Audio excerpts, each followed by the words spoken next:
A nurse on vacation rushed to help a man in a wheelchair, thinking it was just a moment of kindness. She had no clue he was a billionaire on the edge of giving up on love until she changed everything.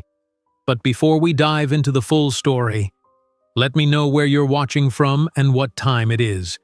Now subscribe to the channel and let's get started. Maya Jenkins pressed her forehead against the cool glass of her oceanfront room, watching raindrops race down the window. This was not how her first vacation in 3 years was supposed to go. The weather forecast had promised sunshine and gentle breezes along California's stunning coastline. Instead, a rare May storm system had parked itself over the picturesque town of Seacliff, bringing 3 straight days of relentless rain. "So much for beach yoga and seaside hikes," she muttered, pushing herself away from the window. Maya checked her phone.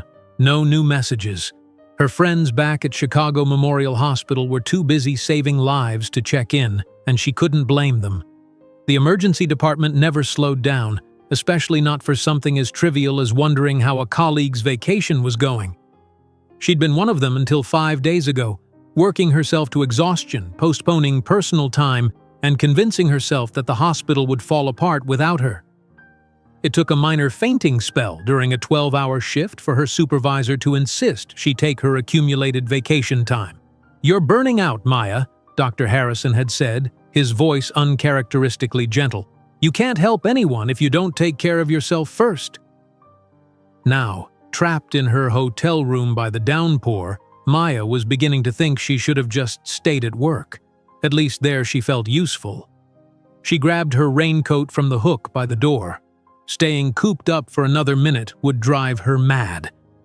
The elegant lobby of the Seacliff Hotel was quiet when she stepped off the elevator. A few travelers huddled around the grand fireplace, nursing hot drinks and looking as disappointed as she felt about the weather. "Heading out, Miss Jenkins?" The concierge, Walter, according to his name tag, looked up from his computer. "Just for a walk. I need some fresh air." "The rain's lightened up a bit, but you might want to stick to the covered boardwalk. The cafe at the end does a wonderful clam chowder." Maya thanked him and stepped outside, pulling her hood up against the drizzle. The air smelled of salt and wet earth. The boardwalk stretched ahead, running parallel to the beach where gray waves crashed against the shore. She walked slowly, hands stuffed in her pockets, trying to appreciate the moody beauty of the coastline. The storm brought its own kind of majesty, wild and untamed compared to the picture-perfect postcard scenes she'd imagined. After about 15 minutes, the wooden walkway opened onto a wider deck area. The cafe Walter had mentioned sat at the far end, its windows glowing with warm light. As Maya approached, she noticed a man in a wheelchair positioned near the railing, facing the ocean.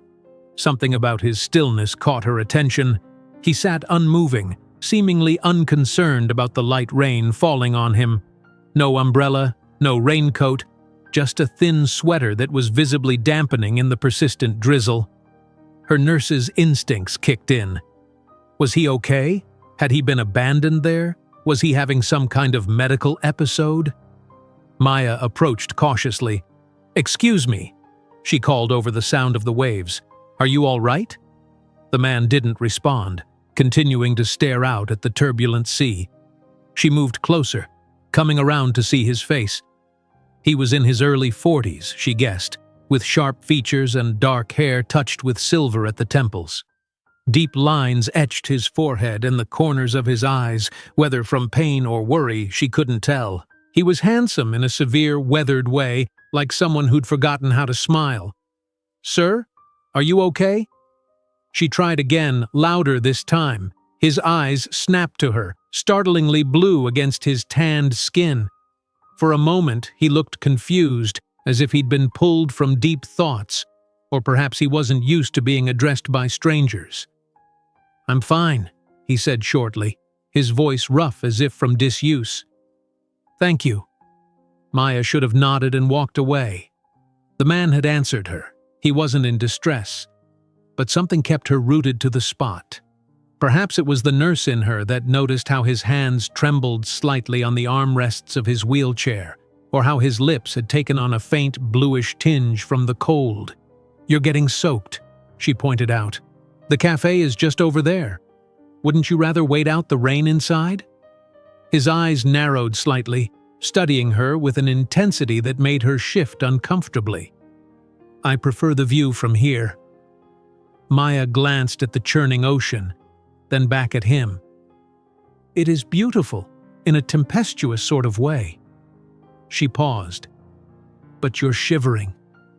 A flicker of surprise crossed his face, as if he hadn't noticed his body's reaction to the cold. He looked down at his trembling hands and frowned. "I could get you a hot drink," Maya offered. "I'm heading to the cafe anyway." "Why?" The question came abruptly. "Why? Am I going to the cafe? Why would you help a stranger?" His tone wasn't accusatory, just genuinely puzzled. The question took Maya aback. "It's just a cup of coffee," she said with a small shrug. "And you look cold." He seemed to consider this, his gaze returning to the ocean. After a long moment, he nodded once. "Black coffee, thank you." Maya hurried to the cafe, grateful to step into its warmth. She ordered 2 coffees and, on impulse, a bowl of the clam chowder Walter had recommended. By the time she returned, balancing everything on a small tray, the rain had picked up again. The man hadn't moved. Water dripped from his hair onto his shoulders, but he seemed oblivious to his increasing discomfort. "Here," Maya said, holding out a steaming cup. "Careful, it's hot." He accepted it with a small nod of thanks. Up close, Maya noticed that his wheelchair was no standard hospital issue. It was sleek, obviously custom-made, with what looked like hand controls tailored specifically for someone with limited mobility in their lower body. "I got some chowder too," she said, gesturing to the tray she'd set on a nearby bench. "The concierge at my hotel raved about it." "You're staying at the Seacliff?" he asked, taking a sip of the coffee. Maya nodded. "For another 4 days. Though if the weather stays like this, I might go home early." "The forecast says it will clear tomorrow," he offered, surprising her with the continuation of conversation. "Seacliff often has dramatic weather changes. By noon you could be looking at blue skies. That would be a welcome change." Maya hesitated, then held out her hand. "I'm Maya, by the way. Maya Jenkins." He looked at her hand for a moment before taking it in a brief, firm grip. "Ethan. Ethan Harrington. Nice to meet you, Ethan. Are you from around here?" "I have a house on the cliffs." He gestured vaguely northward. "About a mile up the coast." Maya's eyebrows rose. "Must be a beautiful view." "It is." He took another sip of coffee, and Maya noticed some color returning to his lips. "What brings you to Seacliff, Maya Jenkins? Not exactly prime vacation weather." "It was supposed to be," she said wryly. "Perfect timing on my part." "Vacation?" "First one in 3 years. Forced vacation, actually. I'm a nurse at Chicago Memorial. My supervisor thought I was working too much." Something in Ethan's expression shifted. "Emergency department?" Maya nodded, surprised. "How did you know?"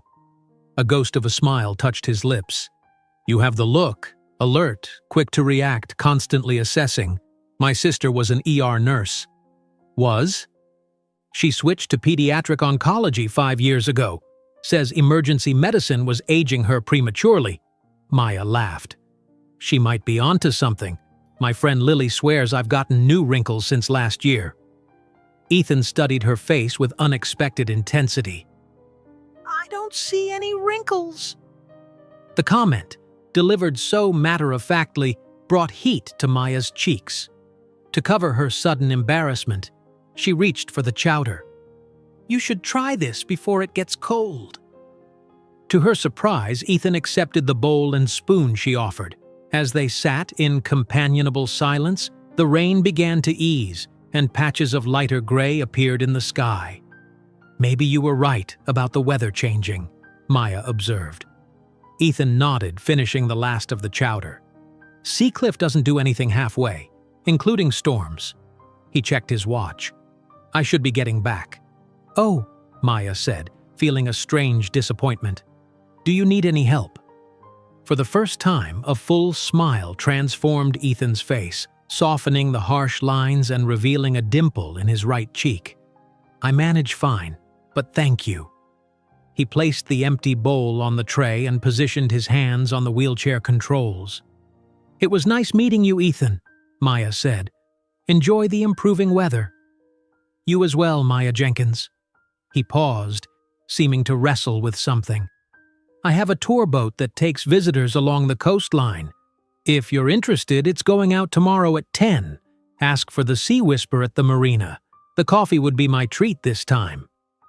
Before Maya could respond, he expertly maneuvered his wheelchair and headed down the boardwalk.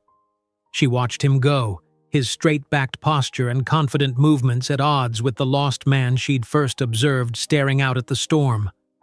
Back in her hotel room, Maya found herself looking up Sea Whisper Seacliff on her phone. The tour boat was real, with excellent reviews that mentioned stunning views of the coastline and occasional dolphin sightings. Several comments specifically praised the knowledgeable crew. Nothing mentioned the owner being a man in a wheelchair named Ethan Harrington. She hesitated, her finger hovering over the booking button. It was just a boat tour, she told herself. A way to see the sights before she returned to Chicago and the endless cycles of the emergency room. But something told her that Ethan Harrington's invitation might lead to more than just scenic views. And for the first time since arriving in Seacliff, Maya found herself looking forward to tomorrow. True to Ethan's prediction, the next morning dawned gloriously clear. Maya woke to golden sunlight streaming through her hotel room window. She stood on her small balcony, breathing in the salt-tinged air as she watched seagulls wheel above the now calm ocean. The stormy gray of yesterday had transformed into a vivid blue that seemed to stretch forever. After a quick breakfast in the hotel restaurant, Maya found herself walking toward the marina, her steps hesitant. Several times, she nearly turned back. What was she doing?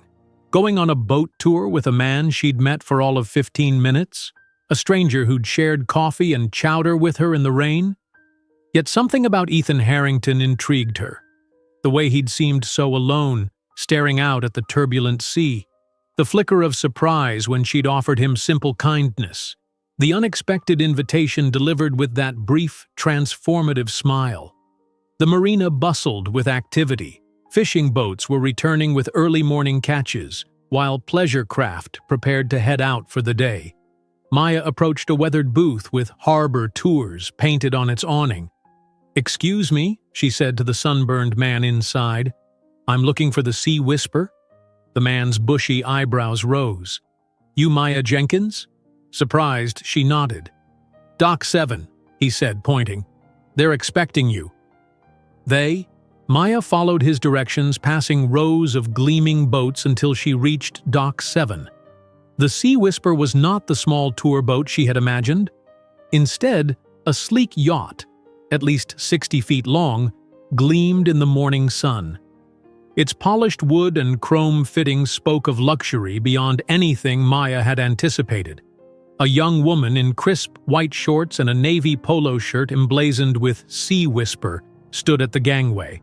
"Miss Jenkins?" she called, spotting Maya's hesitation. "Welcome aboard. I'm Sophie, the first mate. Mr. Harrington is waiting for you on the upper deck."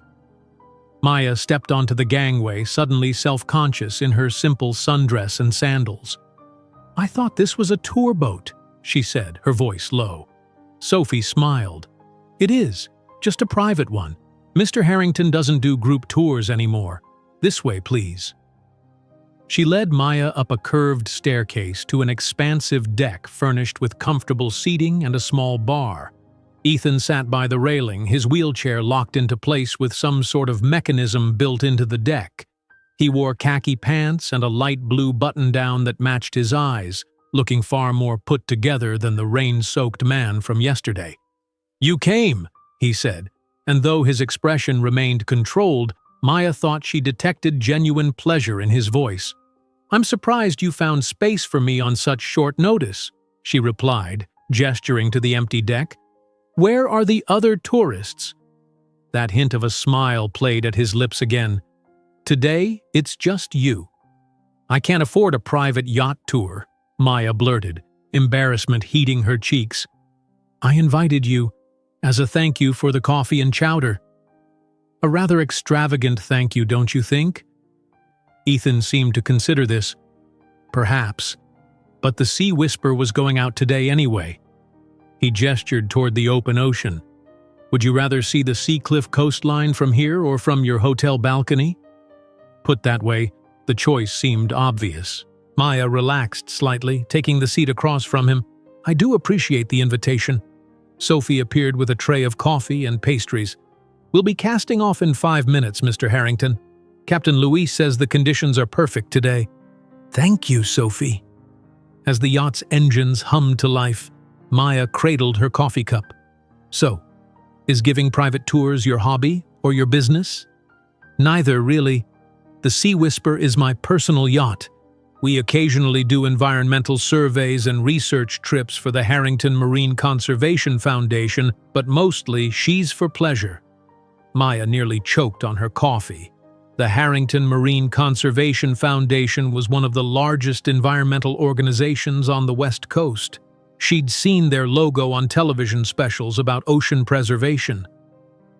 You own the foundation too? She asked, trying to keep her voice casual. I started it 8 years ago. Ethan's gaze shifted to the shoreline as the yacht began to move away from the dock. It focuses on protecting marine ecosystems and developing sustainable fishing practices. Maya studied him with new eyes. Yesterday's rain-drenched man in the simple sweater had given no indication that he was some kind of wealthy philanthropist. That's impressive work. Ethan shrugged, seeming uncomfortable with the praise. It's necessary work. The oceans are dying. He gestured toward the bow of the yacht. Come, the view is better from the front as we head up the coast. Maya followed as Ethan expertly navigated his wheelchair along a track that seemed built into the deck specifically for this purpose. At the bow, the breeze was stronger, carrying the fresh scent of the open sea. There, Ethan pointed to the cliffs rising dramatically from the water's edge. That's Sea Cliff Point, and just beyond is my house. Maya gasped involuntarily. What Ethan had modestly called his house was actually a stunning modern structure of glass and wood that seemed to grow organically from the cliffside. Multiple terraces cascaded down toward the ocean, and a private dock extended from a cove below. That's your house? She asked, unable to keep the awe from her voice. Home for the last 12 years. Something in his tone shifted, a subtle darkening that matched the sudden shadow in his eyes. Though these days I sometimes think it's more mausoleum than home. Before Maya could respond to this odd statement, Sophie approached with a pair of binoculars. Dolphins off the starboard side, Mr. Harrington. Ethan seemed to shake off whatever dark thoughts had momentarily claimed him. Take a look, he said, handing Maya the binoculars. Pacific white-sided dolphins. They often feed in these waters. For the next hour, the Sea Whisper cruised lazily up the coast. Ethan proved to be a knowledgeable guide, pointing out landmarks and sharing information about the marine life they spotted. Maya found herself relaxing in his company, drawn to his evident passion for the ocean and its inhabitants. When they anchored in a secluded cove for lunch, Sophie served an elegant meal of fresh seafood and local produce on the main deck. Maya couldn't remember the last time she'd eaten something so delicious that wasn't hospital cafeteria food or takeout gobbled between shifts. So, Ethan said as they finished their meal, emergency nursing in Chicago. How did you end up there? Maya dabbed her lips with a linen napkin. I grew up in a small town in Wisconsin. Chicago was the big city, you know. I did my nursing degree at Northwestern and just stayed. Do you enjoy it? The emergency department? Most days, Maya replied honestly. It's challenging and unpredictable, but that's part of what I love about it. Every shift is different. And there's something incredibly rewarding about being there for people on what might be the worst day of their lives. Ethan's gaze intensified. You're good at that, being there for people on their worst days. The comment caught Maya off guard. You've only known me for a day. You stopped for a stranger in the rain, he pointed out. Most people wouldn't have. Maya shrugged, uncomfortable with his assessment. It was just coffee. It was kindness, Ethan countered, something increasingly rare. An awkward silence fell between them, broken when Sophie approached to clear their plates. Captain Louise suggests we start heading back if we want to catch the sunset over Seacliff Point, sir. Thank you, Sophie. Ethan turned to Maya. The sunset view from the water is quite spectacular. Would you like to stay aboard until then? Maya checked her watch. It was only 2 in the afternoon. That would be several more hours. We can drop you at the marina now if you prefer, he offered, his tone carefully neutral. I'm sure you have other plans for your vacation. The truth was, Maya had no plans at all. Her hastily booked vacation had been about escape rather than exploration, getting away from the relentless pace of the emergency room, not actually doing anything. Beyond a vague notion of beach walking and reading the novel that had sat untouched on her nightstand for months, she had nothing scheduled. No other plans, she admitted, and I'd love to see the sunset from the water. Relief flickered across Ethan's face, gone so quickly Maya thought she might have imagined it. Excellent. In the meantime, we could tour the rest of the coastline. There's a sea cave just around the next headland that's particularly impressive. As the yacht cruised back toward Seacliff, Maya found herself stealing glances at her host. Ethan Harrington was a puzzle, a wealthy, obviously successful man who had nonetheless seemed so isolated yesterday, sitting alone in the rain. There was a story there, she was certain, but something in his carefully maintained composure warned her not to pry. Instead, she asked about his foundation's work, and Ethan visibly relaxed as he described their recent projects. His hands moved expressively as he spoke about restoration efforts for kelp forests and campaigns to reduce plastic waste. The passion that animated him transformed his entire demeanor, erasing the austere lines of his face and replacing them with genuine enthusiasm.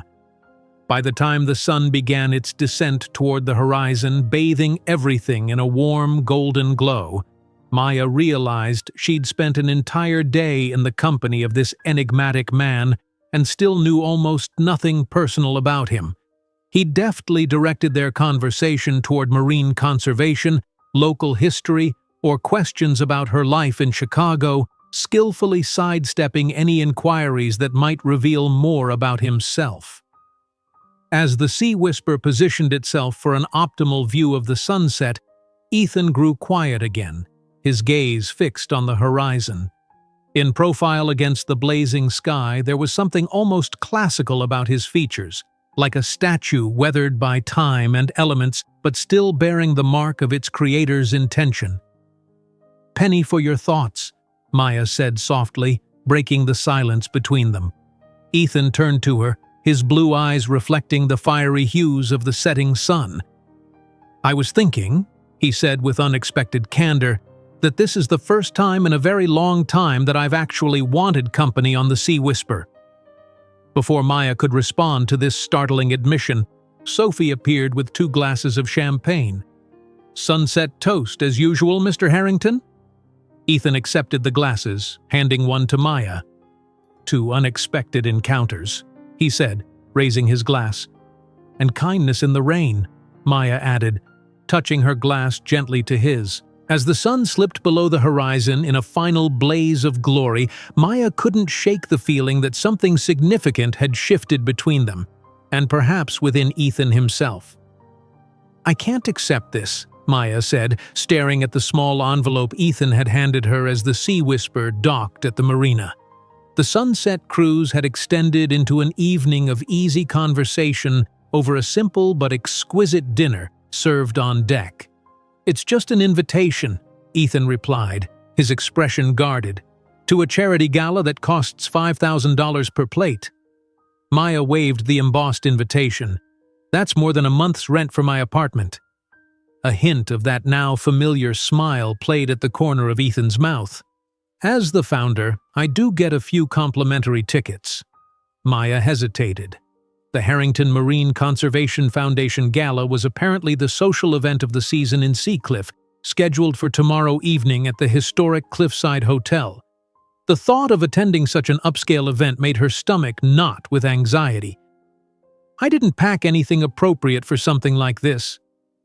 "There's an excellent boutique in the hotel lobby," Ethan said, as if the solution were that simple.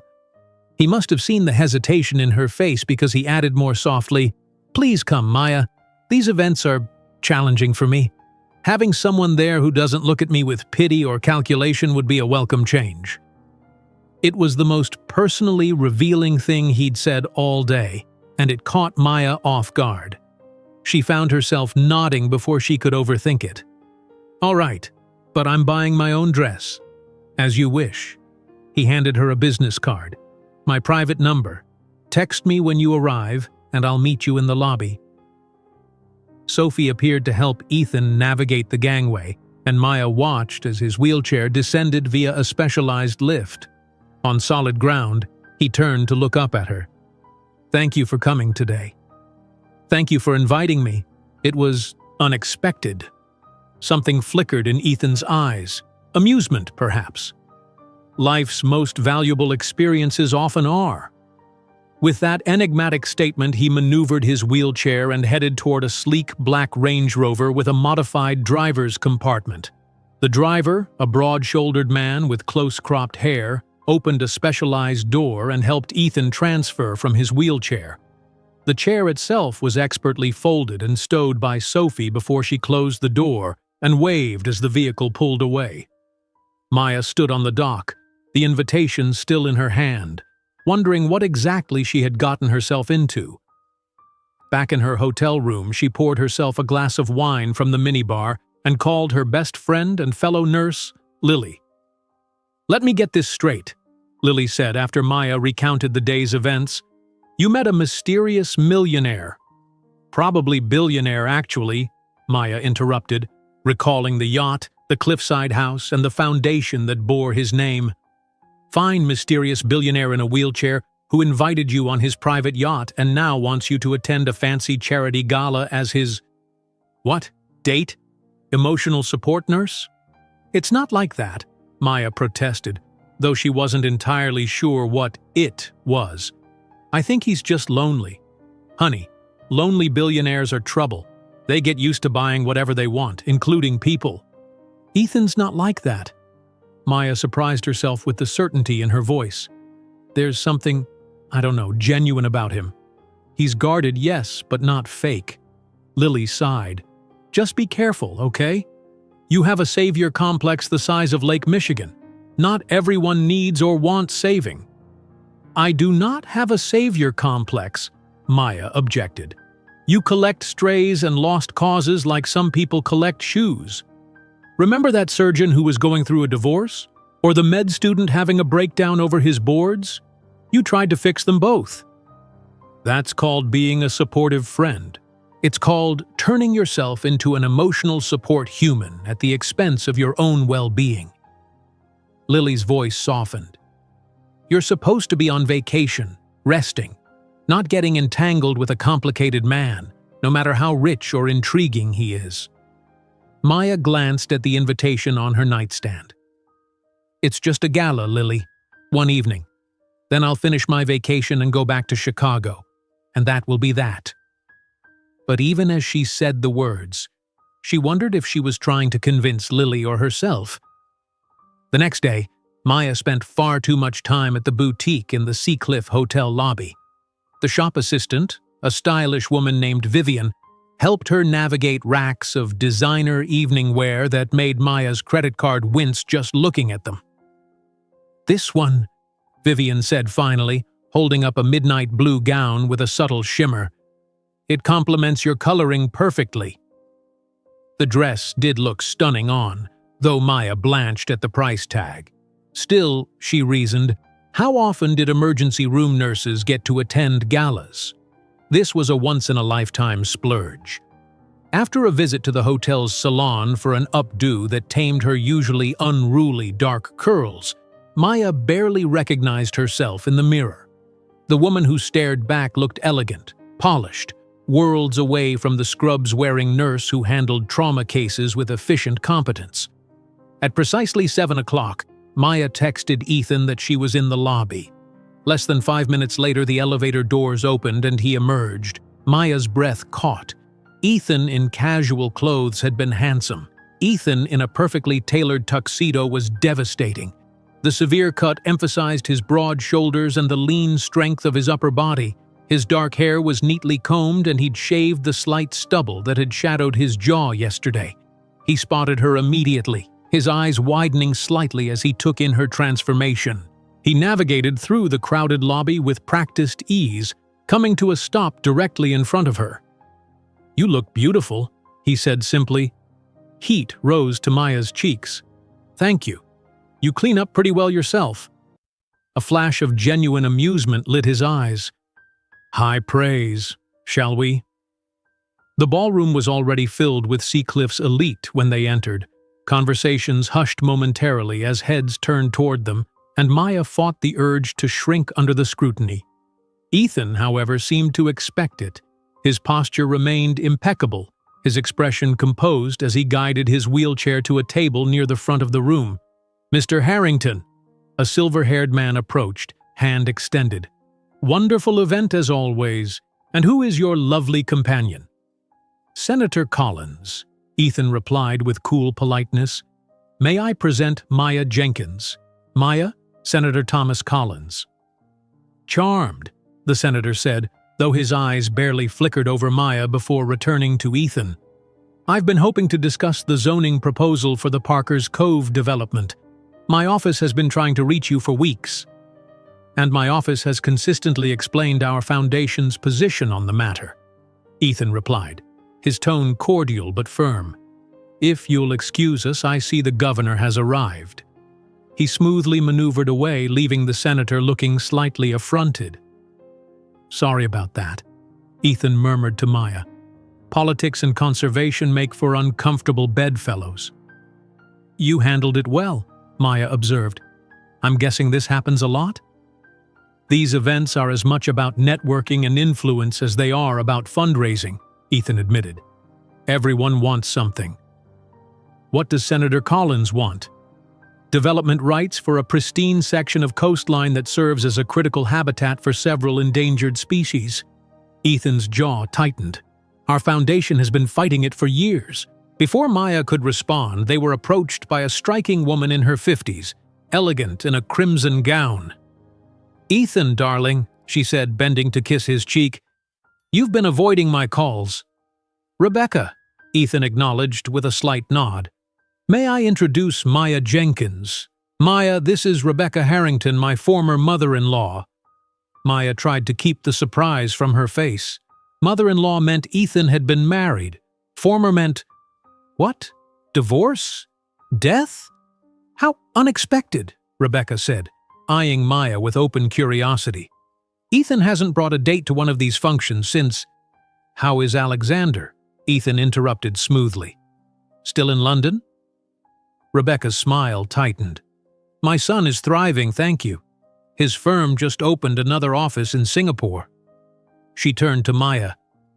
"And what do you do, my dear?" "I'm a nurse," Maya replied. "Emergency department at Chicago Memorial." "A nurse," Rebecca repeated, her tone making the word sound like an exotic species she'd just discovered. "How nurturing of you. Are you enjoying your time in Seacliff?" "Very much, yes. It's beautiful here." Rebecca's gaze shifted back to Ethan. "We still need to talk about the anniversary memorial, Ethan. It's in 3 weeks and you haven't responded to any of the planner's questions." Ethan's expression shuttered completely. "I'll have Caroline contact them tomorrow." "See that she does." With a final assessing look at Maya, Rebecca swept away toward a group of elegantly dressed women across the room. Ethan's knuckles had whitened where he gripped the arms of his wheelchair. Maya placed her hand gently on his.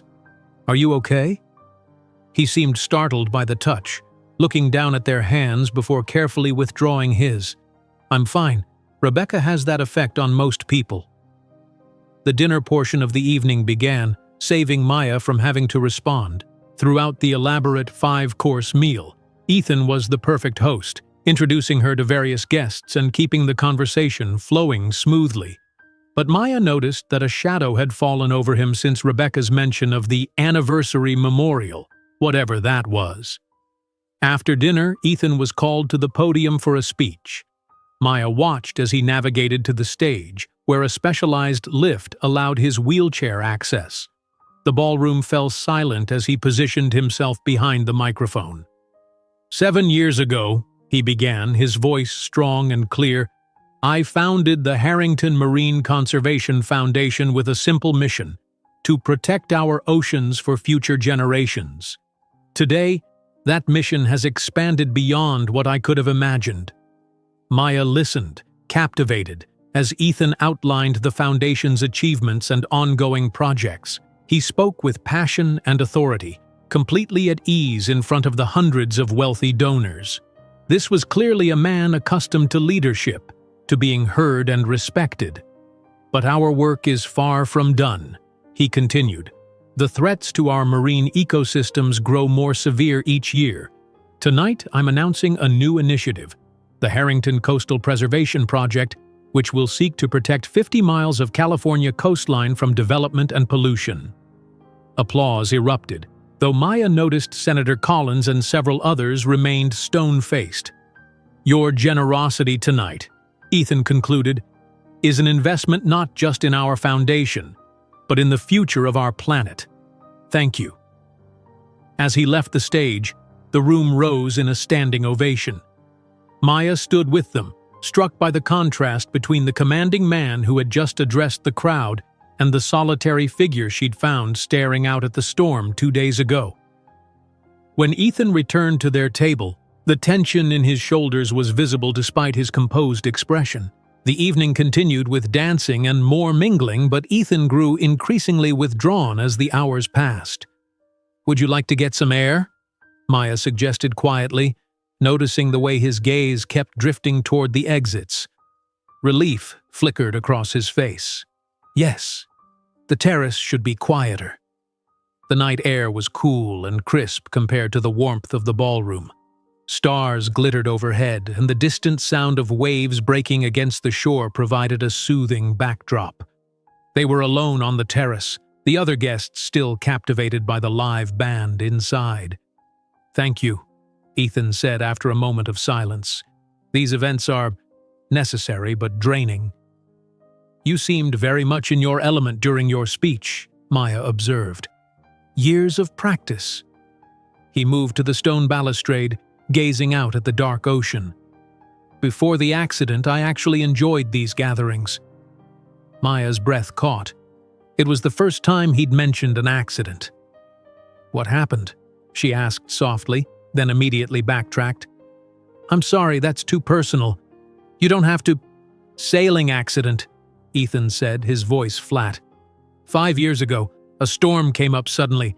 The boom swung and knocked me overboard. I hit the water wrong, broke my back in 2 places. "I'm so sorry," Maya said, her nurse's mind immediately cataloging what such an injury would entail. "Complete T10 paraplegia," he continued, as if reading her thoughts. "No sensation or movement below the injury." Maya nodded, understanding the medical terminology. A T10 injury meant damage to the thoracic spine, resulting in paralysis of the lower limbs but full use of the arms and hands. "Is that why your former mother-in-law mentioned an anniversary memorial?" Maya asked cautiously. Ethan's gaze remained fixed on the distant horizon. "No," he said finally. "That's for something else entirely." "You don't have to tell me," Maya said gently, moving to stand beside Ethan at the balustrade. The moonlight silvered his profile, highlighting the tension in his jaw. "It's not a secret," he replied after a long pause. "Everyone in Seacliff knows the story. 5 years ago, my wife Olivia and our daughter Charlotte were driving back from San Francisco. There was a tractor trailer that jackknifed on the coastal highway. His voice faltered. They didn't survive. Maya's hand flew to her mouth. "Oh, Ethan, I'm so sorry." He nodded, accepting her sympathy with the resignation of someone who had heard those words countless times before. The anniversary memorial Rebecca mentioned is a charity event the Westcotts, Olivia's family, hold each year in their memory. They fund a children's hospital wing in San Francisco. "And you don't want to attend?" Ethan's gaze remained fixed on the distant horizon. "I stopped attending 2 years ago. The endless speeches about Olivia's generosity, Charlotte's potential. It felt performative, as if my grief were on display for donors to gawk at." His hands tightened on the armrests of his wheelchair. "The Westcotts never approved of me, you know. Old San Francisco money.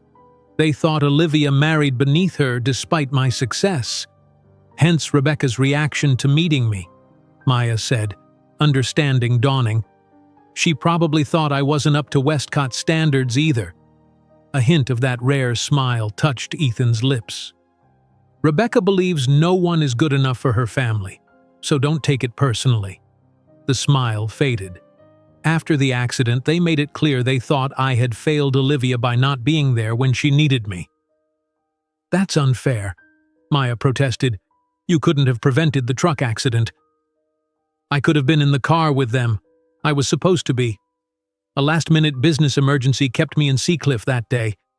I sent them ahead, promising to join them the next morning." His voice had grown so quiet that Maya had to lean closer to hear him. "I never got to say goodbye." The raw pain in his voice made Maya's heart ache. Acting on instinct, she placed her hand over his where it rested on the wheelchair's arm. This time, he didn't pull away. "After the funeral," Ethan continued, "I threw myself into work, expanded the foundation, started new projects, built the house on the cliff. Then the sailing accident happened, and suddenly I couldn't walk anymore either." A bitter laugh escaped him. The universe has a twisted sense of humor. "You survived," Maya said softly. "Despite everything, you're still here." "Am I?" Ethan turned to look at her directly, his blue eyes haunted in the moonlight. "Sometimes I feel like I died with them, and what's left is just existing, going through the motions." Before Maya could respond, the terrace doors opened, spilling light and music into their private moment. A group of laughing guests emerged, cocktails in hand.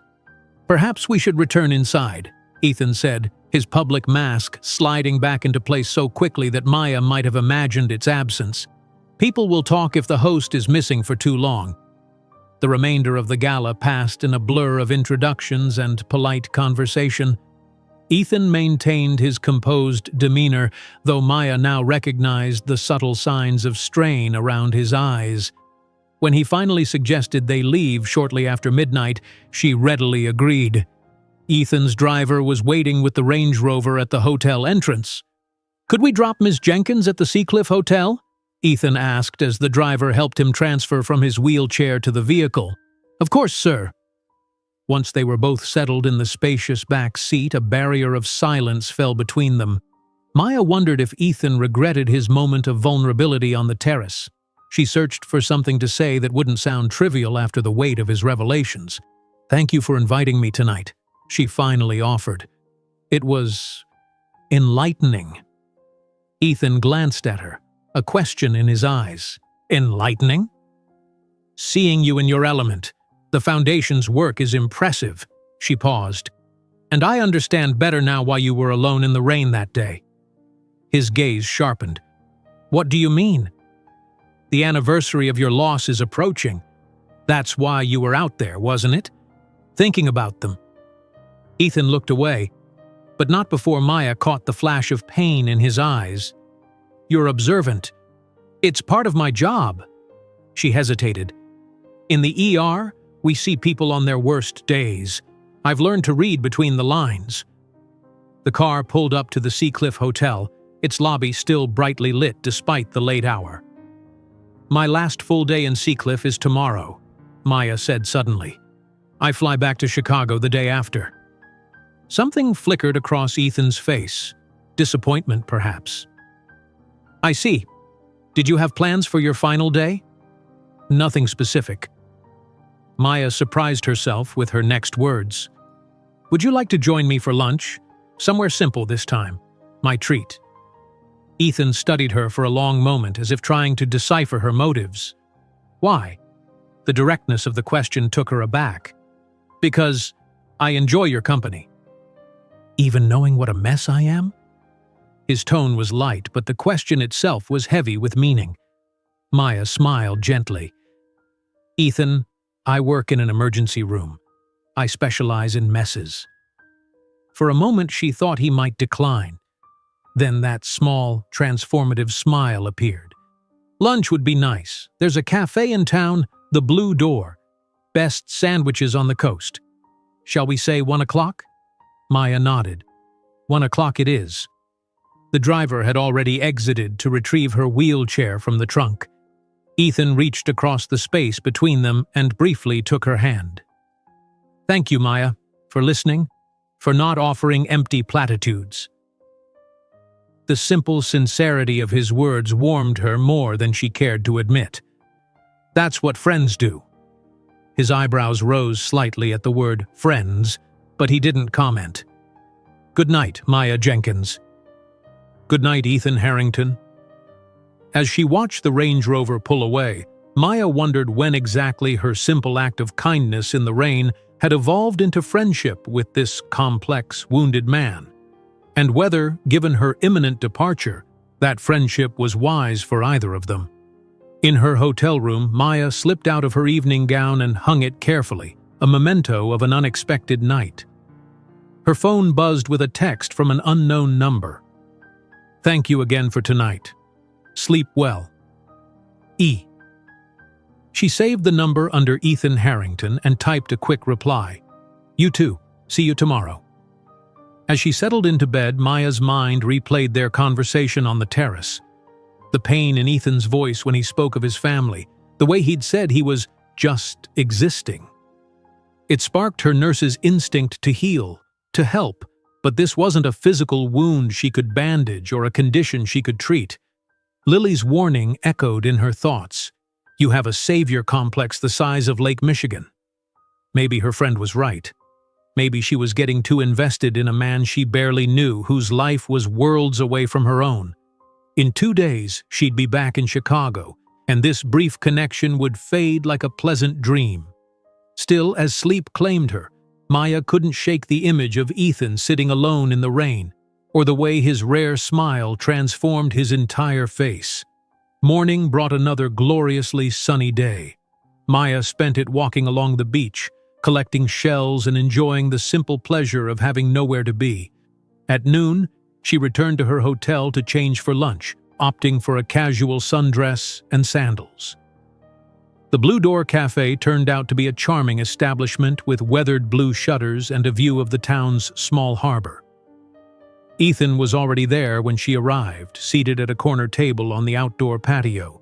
He wore khaki shorts that revealed the sleek support braces on his legs and a navy polo shirt that made his eyes seem even bluer. "Right on time," he said, looking up from a tablet he'd been working on. "Punctuality is drilled into us in nursing school," Maya replied, taking the seat across from him. "If you're late for your shift, someone else has to stay longer." Sounds like business, though in my case, people just rescheduled around me. Ethan set his tablet aside. "I've already ordered for us, if that's all right. The special today is grilled local shrimp with avocado on sourdough and fresh lemonade." "That sounds perfect." Maya settled into her chair. "How's your morning been?" "Productive, actually. I had a video conference with our research team. They're tracking a pod of humpbacks migrating up the coast." "With tags or something?" "Non-invasive methods. Hydrophones to track their vocalizations, drones for aerial observation. We're documenting how they navigate around shipping lanes." Ethan's expression brightened as he spoke about the work, and Maya found herself drawn in by his enthusiasm.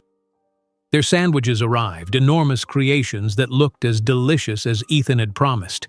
As they ate, the conversation flowed easily between them, touching on their respective careers, favorite books, and travel experiences. "So, back to Chicago on Wednesday," Ethan said as they finished their meal. "Back to the emergency room." Maya nodded. "Back to reality." "Was Seacliff not real enough for you?" There was a teasing note in his voice she hadn't heard before. "Private yachts, charity galas, and oceanfront hotels aren't exactly my normal," she pointed out. "It's been like a dream, a really nice one, but still a dream." Ethan studied her thoughtfully. "I suppose it would seem that way." A comfortable silence fell between them as they sipped their lemonade. Then Ethan said, "I have a proposal." Maya raised an eyebrow. "Should I be worried?" That small smile appeared. "Not at all. I was thinking, since it's your last full day in Seacliff, would you like to see the house?" "The real house. Not just from the water. We could have dinner there." The invitation caught Maya by surprise. From what she had gathered, Ethan rarely invited anyone to his cliffside home. It had sounded more like a retreat, a place of solitude. "I'd like that," she said truthfully. "Excellent. I'll send a car for you at 6. He hesitated. "Fair warning, Rebecca might be there. She sometimes drops by unannounced, especially with the memorial planning underway." "I think I can handle Rebecca," Maya said with more confidence than she felt. "I've no doubt." Ethan signaled for the check. "Now, before you protest, I know you said lunch was your treat, but I took the liberty of arranging it with the owner beforehand." Maya laughed. "You're incorrigible." "So I've been told." He handed his credit card to the waitress without looking at the bill. "Consider it my small rebellion against your insistence on maintaining financial equilibrium between us." "There can be no financial equilibrium between an emergency nurse and, well, you," Maya pointed out. "Then perhaps we should find other kinds of equilibrium." The statement hung in the air between them, laden with possibilities neither was quite ready to articulate. As they parted outside the cafe, Ethan caught her hand briefly. "Until tonight, Maya Jenkins. Until tonight." Walking back to her hotel, Maya tried to ignore the flutter of anticipation in her stomach. It was just dinner at a friend's house, she told herself. Nothing more.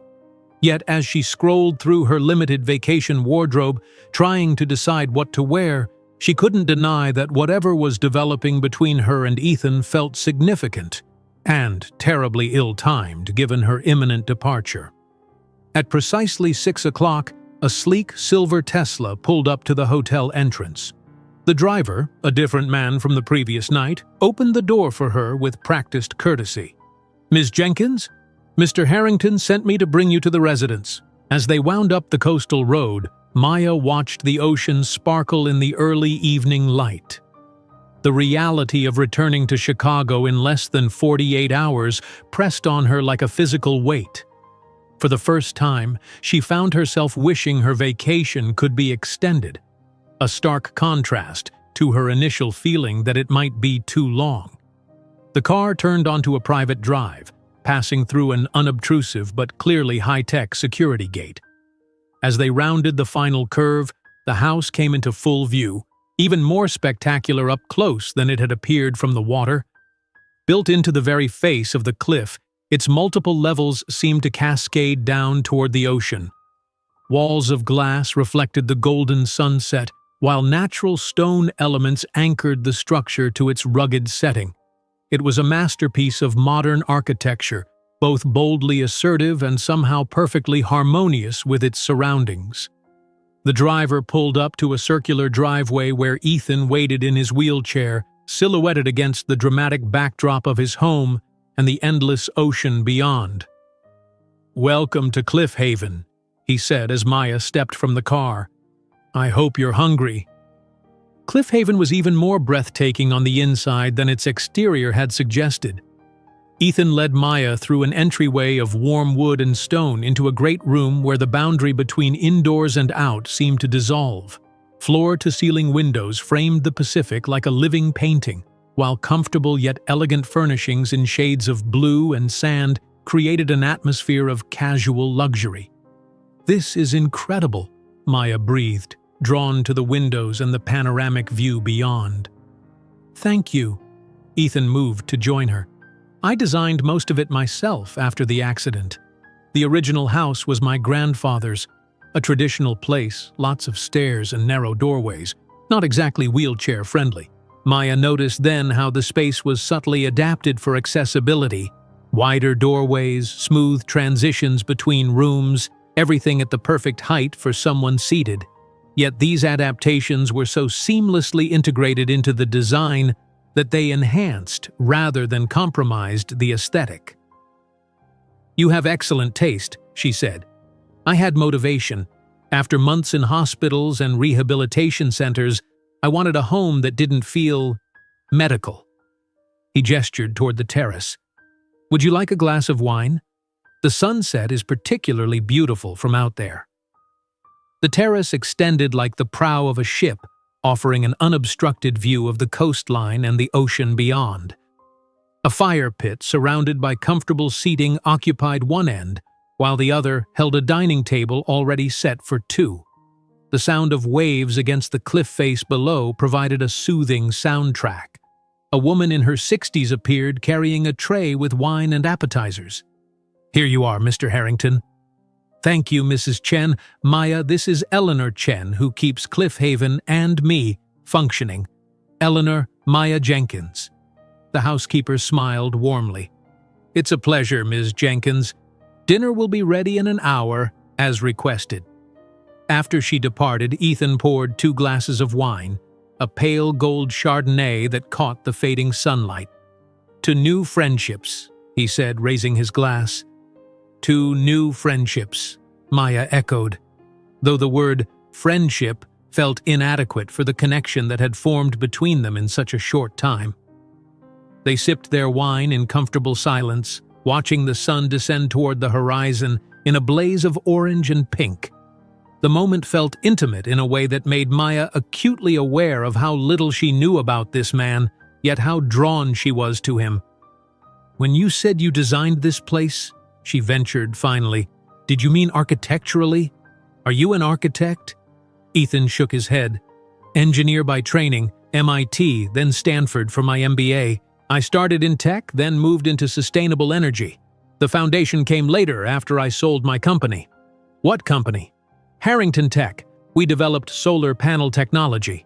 He said it casually, as if it were a small family business rather than what Maya suspected was a multi-billion-dollar enterprise. "So you're not just wealthy, you're billionaire wealthy," she said, the realization confirming her earlier suspicions. Ethan looked uncomfortable. "Money is just a tool, Maya. It doesn't define who I am." "But it shapes how you experience the world," she pointed out gently. "The options you have, the doors that open for you. It also distorts how people see you." His gaze was direct. "When people look at you, they see a nurse, someone who helps, who cares. When they look at me, they see dollar signs and opportunity. Do you know how rare it is for someone to offer me coffee just because I looked cold?" The vulnerability in his question caught Maya off guard. "Is that why you invited me on the yacht? Because I didn't know who you were?" "Partly," he admitted, "but mostly because you saw me. Not the wheelchair, not the bank account, just me, sitting alone in the rain." He set down his wine glass. "It's not something I'm accustomed to." Before Maya could respond, Mrs. Chen reappeared. "Excuse me, Mr. Harrington, but Mrs. Westcott is here. She's quite insistent on seeing you." Ethan's expression tightened. "Tell her I'm having dinner with a guest, Eleanor. Ask if she can come back tomorrow." "I did, sir. She says it's urgent." "About the memorial." With a barely suppressed sigh, Ethan nodded. "Show her to my study. I'll be there momentarily." He turned to Maya. "I'm sorry about this. It shouldn't take long." "It's fine," Maya assured him. "Family obligations are important." "Former family," Ethan corrected, a note of bitterness entering his voice. "The only real connection we share now is grief, and I'm not convinced we even experience that the same way." He maneuvered his wheelchair back inside, leaving Maya alone with the spectacular sunset and her thoughts. She tried not to eavesdrop, but the acoustics of the open-plan home carried voices, and Rebecca Westcott's cultured tones were not designed for subtlety. "Really, Ethan, this memorial is the least you can do for Olivia and Charlotte's memory. The press coverage alone? This isn't about press coverage, Rebecca." Ethan's voice was controlled but tense. "It's about respect. I don't want their deaths used as a fundraising opportunity. The Children's Wing at San Francisco Memorial has saved hundreds of lives. How can you be so selfish? I donate millions to that hospital every year, anonymously.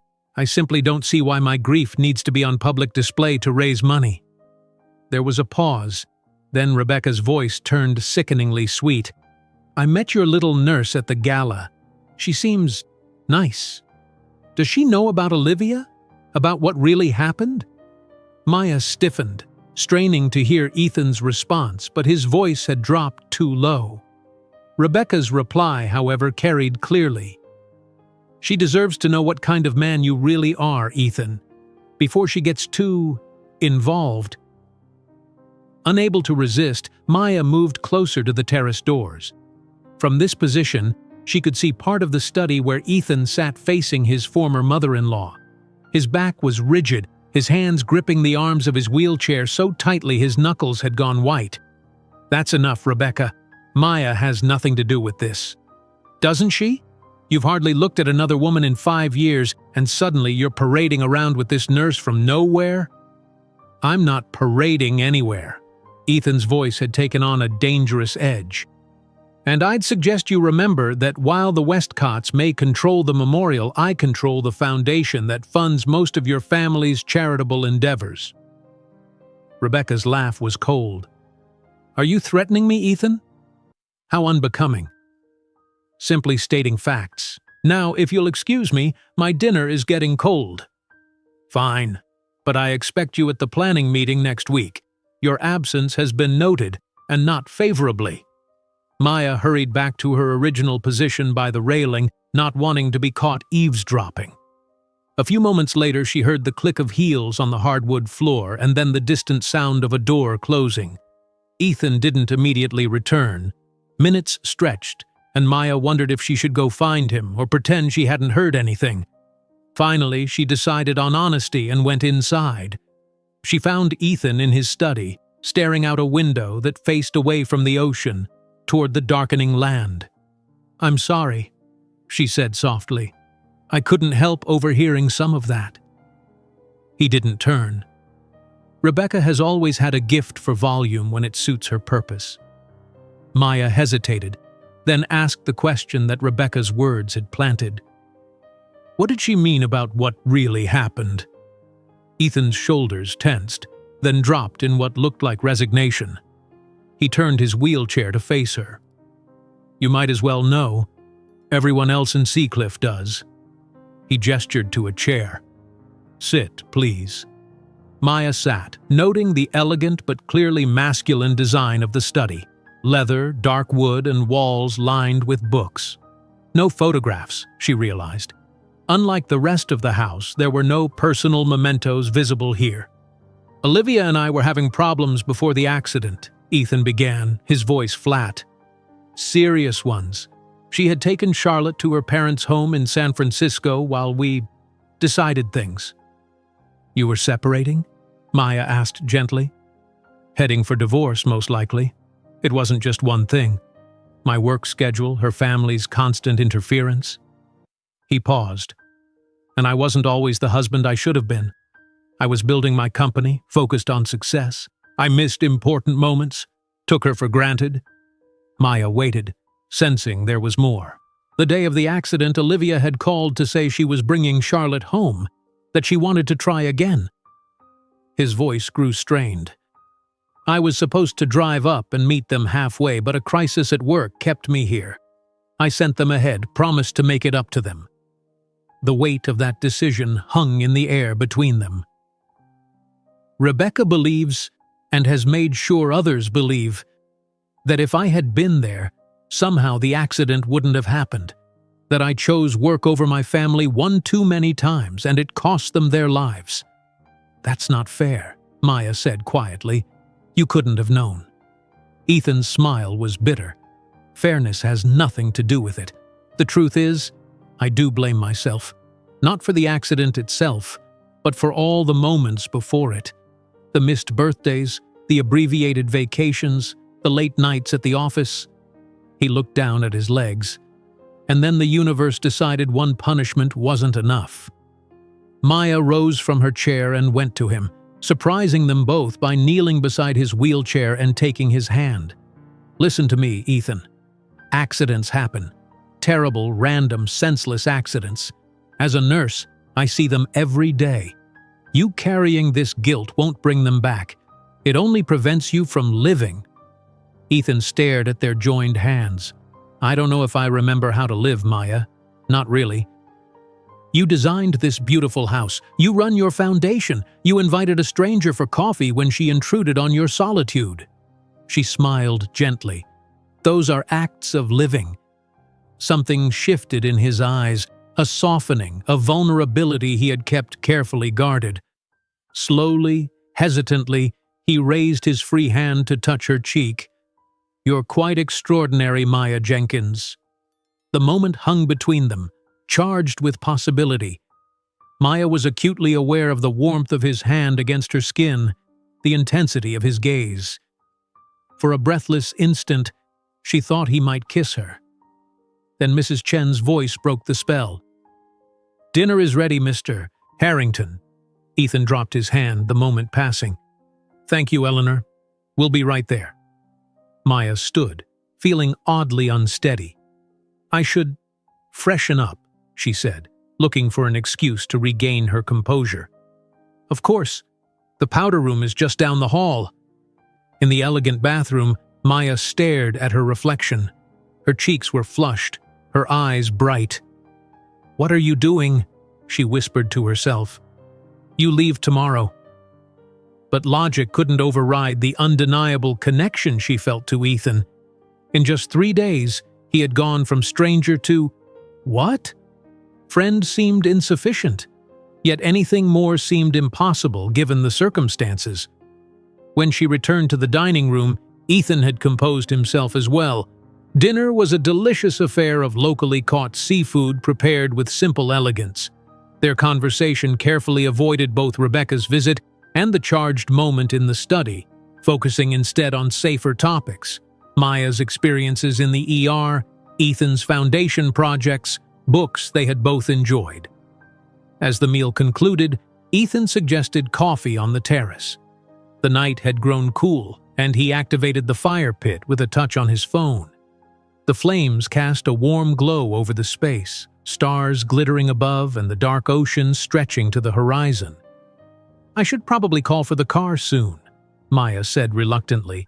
It's getting late. Stay, Ethan said suddenly. When she looked at him in surprise, he added, There's something I'd like to show you first, if you're willing. Curious, Maya nodded. All right. He led her through the house to a wing she hadn't seen before. Unlike the main areas of Cliff Haven, this section felt less polished, more lived in. Ethan stopped before a door at the end of the hallway. I haven't shown this to anyone, he said, his voice low. Not since the accident. He opened the door to reveal what was clearly a studio space. Large windows captured the moonlight, illuminating easels, canvases, and shelves filled with art supplies. On the walls hung dozens of paintings, seascapes, landscapes, and abstracts that somehow captured the essence of sea and sky in bold, emotional strokes. These are beautiful, Maya breathed, moving closer to examine a particularly striking depiction of waves crashing against cliffs in a storm. You're an artist. I used to be, Ethan replied. Before everything. I started painting again after the sailing accident during rehabilitation. The therapist suggested it might help with dexterity and focus. And did it? His smile was sad. With dexterity, yes. Focus, not so much. But it gave me somewhere to put the feelings I couldn't express otherwise. Maya moved slowly through the space, taking in each painting. Many depicted the ocean in various moods, calm, stormy, mysterious. Others were more abstract, turbulent emotions captured in color and form. One wall held what were clearly older works, and among them portraits. A beautiful dark-haired woman with laughing eyes, a little girl with her father's blue gaze and her mother's dimpled smile. Maya stopped before them, understanding immediately who they were. "Olivia and Charlotte," she said softly. Ethan nodded, his expression a complex mixture of love and pain. "I haven't been able to paint them since. I've tried, but they're lovely, Ethan." Maya turned to face him. "Thank you for sharing this with me. I wanted you to see—" He seemed to struggle for words. "I wanted you to know that there was more to me than grief and guilt, that I was once capable of creating beauty, not just preserving it." The vulnerability in his admission touched something deep in Maya's heart. Without thinking, she moved to him and placed her hands gently on his shoulders. "You still are." Ethan looked up at her, the moonlight through the windows silvering his features. This time, there was no interruption as he reached for her, drawing her down until their lips met in a kiss that felt at once like a question and an answer. The kiss lingered, sweet and tentative at first, then deepening with a hunger that surprised them both. When they finally broke apart, Maya found herself breathless, her hands still resting on Ethan's shoulders. His eyes, usually so guarded, were alight with something she hadn't seen before. Hope, perhaps, or awakening. "I didn't plan that," he said softly, one hand still cradling her cheek. "I didn't either," Maya admitted. "But I'm not sorry it happened. Neither am I." His thumb traced the curve of her cheekbone. "Though your timing is terrible, Maya Jenkins. One more day and you're gone." The reminder of her imminent departure fell between them like a shadow. Maya straightened, putting a small distance between them as reality reasserted itself. "I know. I fly out tomorrow evening." Ethan's expression was unreadable as he lowered his hand. "And then back to Chicago, to your real life." "This feels pretty real to me," Maya said, gesturing to encompass the studio, the paintings, the moonlight streaming through the windows, and the two of them, caught in this unexpected moment. "Does it?" He moved his wheelchair slightly back, creating more space. 3 days ago, you didn't know I existed. In another 3, will this feel like more than a vacation diversion? The question stung, though Maya recognized the fear behind it. "Is that what you think this is?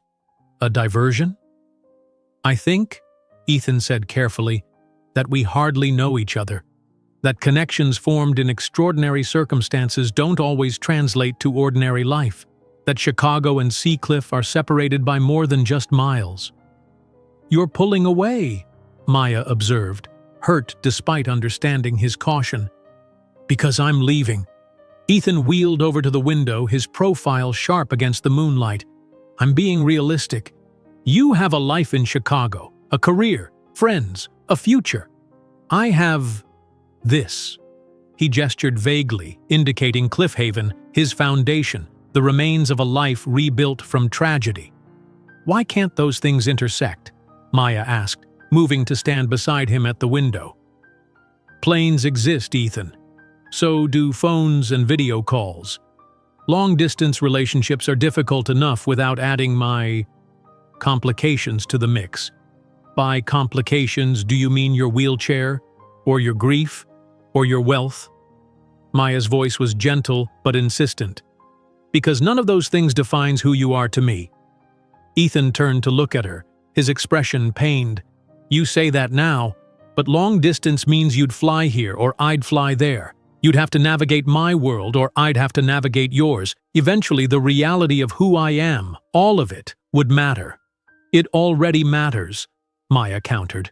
"It's part of what makes you the man I—" She stopped, suddenly aware of the weight of what she'd almost said. A flicker of something. Hope, fear, disbelief. crossed Ethan's face. "The man you what, Maya?" She took a deep breath.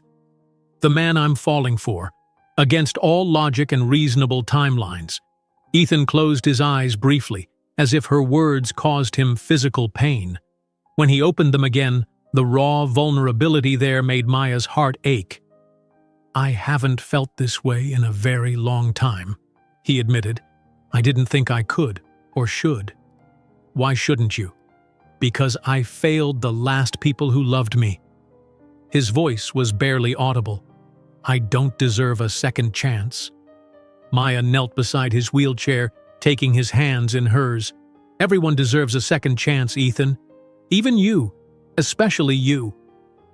For a long moment he simply looked at her as if memorizing her face.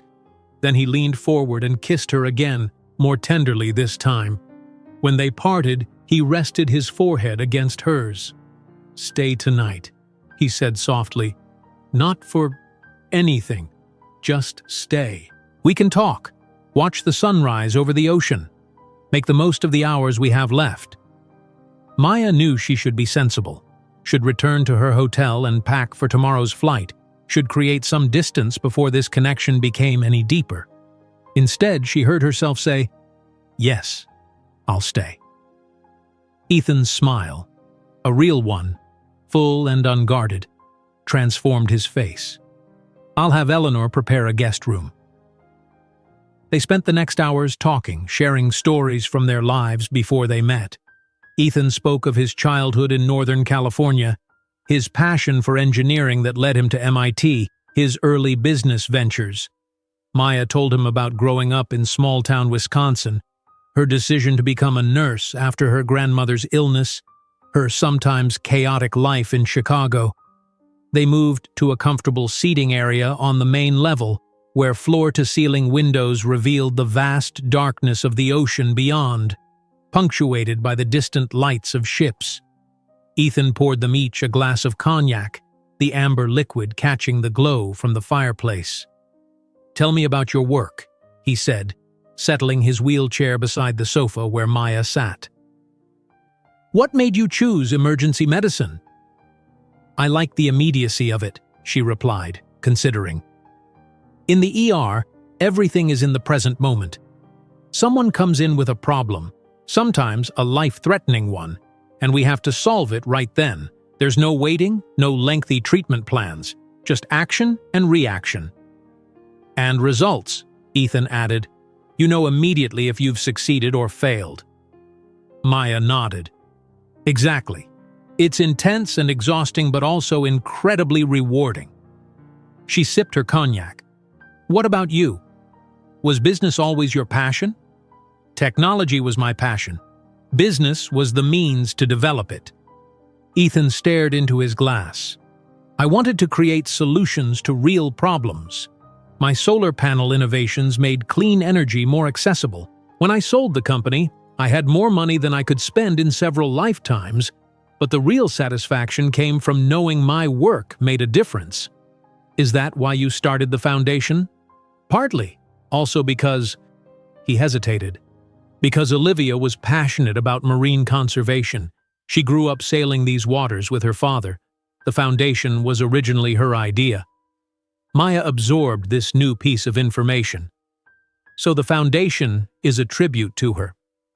"It began that way," Ethan acknowledged. "But it's evolved into something more. After the sailing accident, when I was struggling to find purpose again, the foundation gave me a reason to keep going.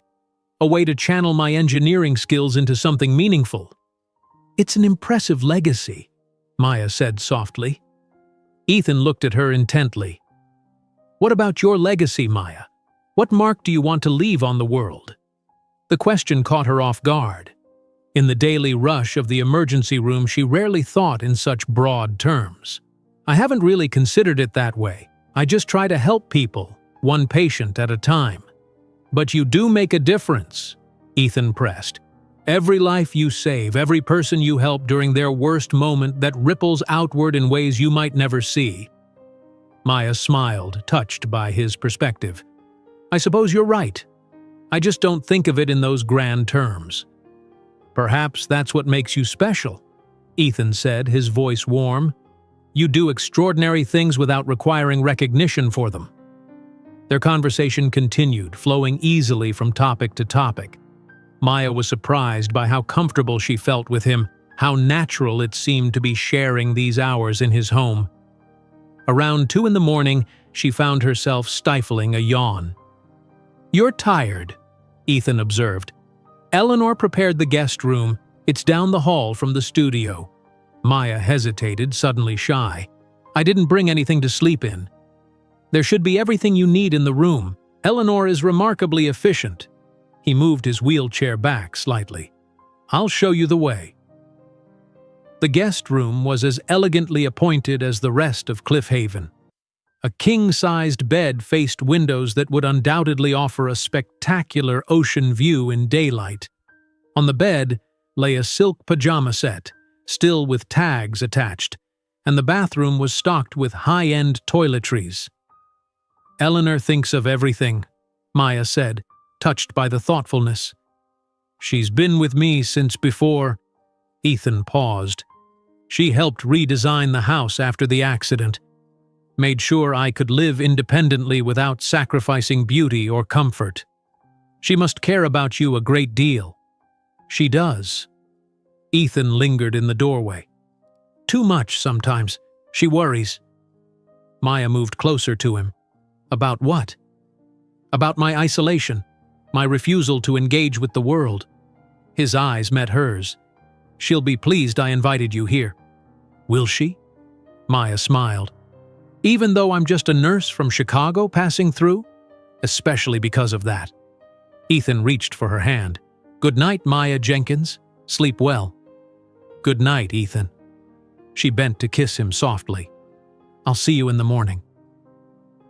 After he left, Maya changed into the silk pajamas, which fit surprisingly well, and slipped between the luxurious sheets. Despite her exhaustion, sleep eluded her. Her mind kept returning to the kiss in the studio, to Ethan's vulnerability when he showed her his art, to the impossibility of whatever was developing between them. Tomorrow evening, she would board a plane back to Chicago, back to her cramped apartment and demanding job. Ethan would remain here in his beautiful clifftop retreat, surrounded by memories and obligations. The distance between their worlds seemed insurmountable, yet the connection between them felt undeniably real.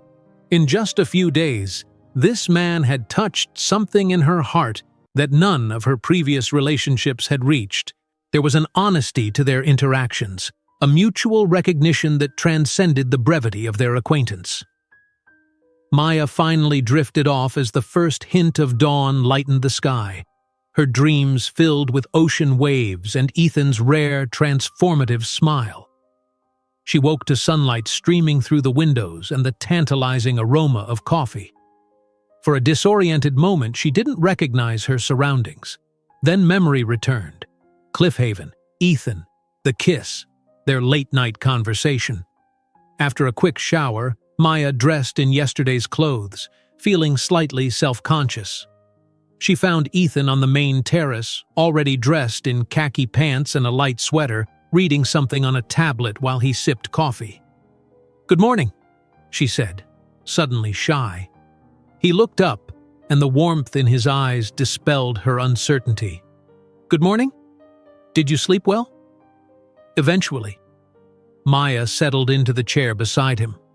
"The view is even more stunning in daylight. One of the reasons I rebuilt here after the accident," Ethan said, setting his tablet aside. "On my worst days, this view reminds me that there's still beauty in the world." Mrs. Chen appeared with coffee and a platter of fresh fruit, pastries, and smoked salmon. "Good morning, Miss Jenkins. I hope you found everything you needed." "Everything was perfect, thank you." After the housekeeper departed, Ethan poured Maya a cup of coffee. "What time is your flight?" 7:30, she replied, the reminder like a weight settling on her chest. "I should really get back to the hotel soon to pack." Ethan nodded, his expression carefully neutral. "Of course. I can have the car brought around whenever you're ready." They ate breakfast in companionable silence, both aware of the clock ticking down on their time together. The inevitability of their parting hung between them, unaddressed but impossible to ignore. Finally, Maya set down her coffee cup. "I should go." "Yes," Ethan agreed, though his eyes said something different. "I'll call for the car." While they waited, Maya found herself memorizing the details of Cliffhaven, of Ethan seated in his wheelchair against the backdrop of his carefully constructed world. She wanted to preserve this moment, to carry it with her back to the noise and chaos of Chicago. "Will you do something for me?" Ethan asked suddenly. "Before you go?" "Of course. Come back to the studio, just for a moment." Curious, Maya followed him down the hallway to the art studio where they'd shared their first kiss. In the daylight, the room was even more impressive, with sunlight streaming through the windows and illuminating the canvases on the walls. Ethan moved to an easel that had been covered with a cloth. He removed the covering to reveal a painting, a work in progress, clearly started recently. Maya recognized the subject immediately.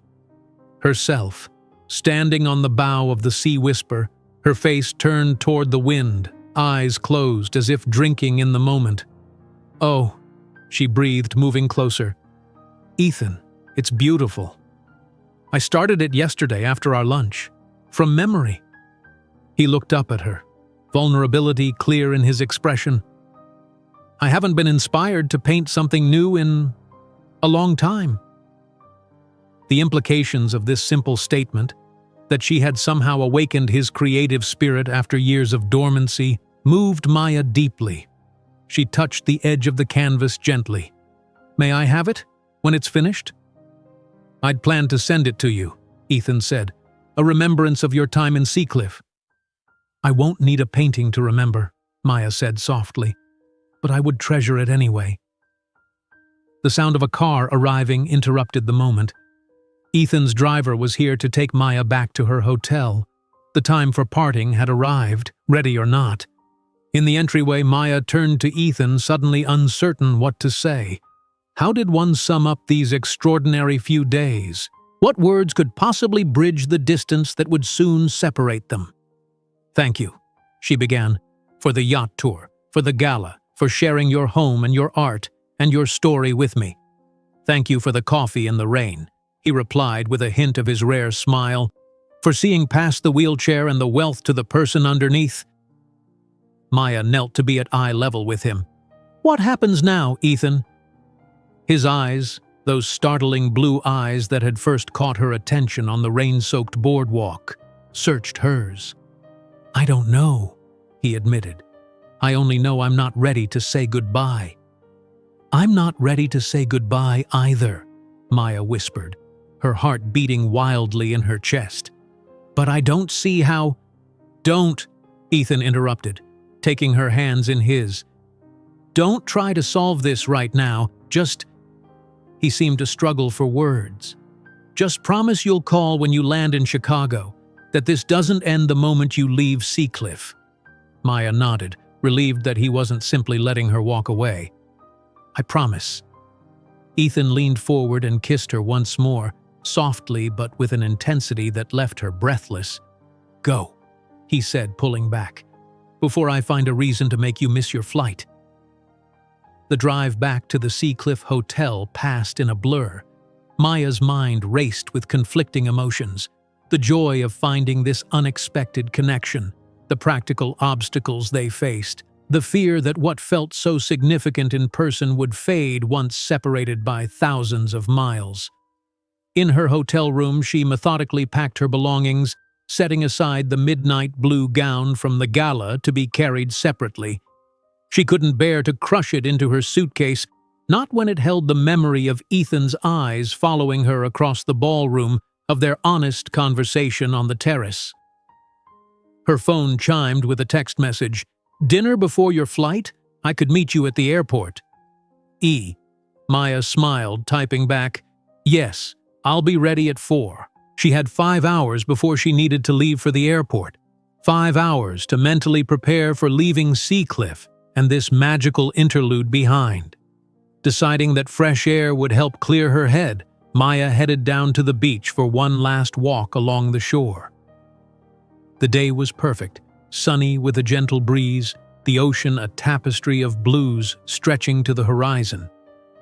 Maya removed her sandals and walked barefoot along the wet sand, letting the cold water occasionally lap at her toes.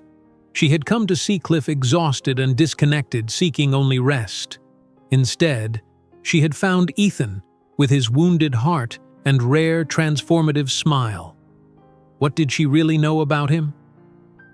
A successful engineer turned philanthropist, a widower still haunted by loss, a man who painted his emotions when words failed him, a person capable of both rigid self-control and surprising vulnerability. Was it enough to build something lasting? Or was she romanticizing a vacation encounter, projecting depth onto what was essentially a brief connection between two lonely people? Maya stopped walking, staring out at the endless ocean. No, she decided firmly. What she felt for Ethan was real.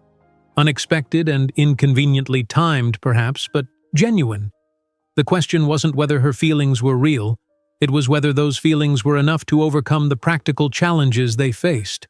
Long-distance relationships were difficult under the best circumstances. Add in Ethan's complicated life in Seacliff and her demanding career in Chicago, and the odds seemed stacked against them.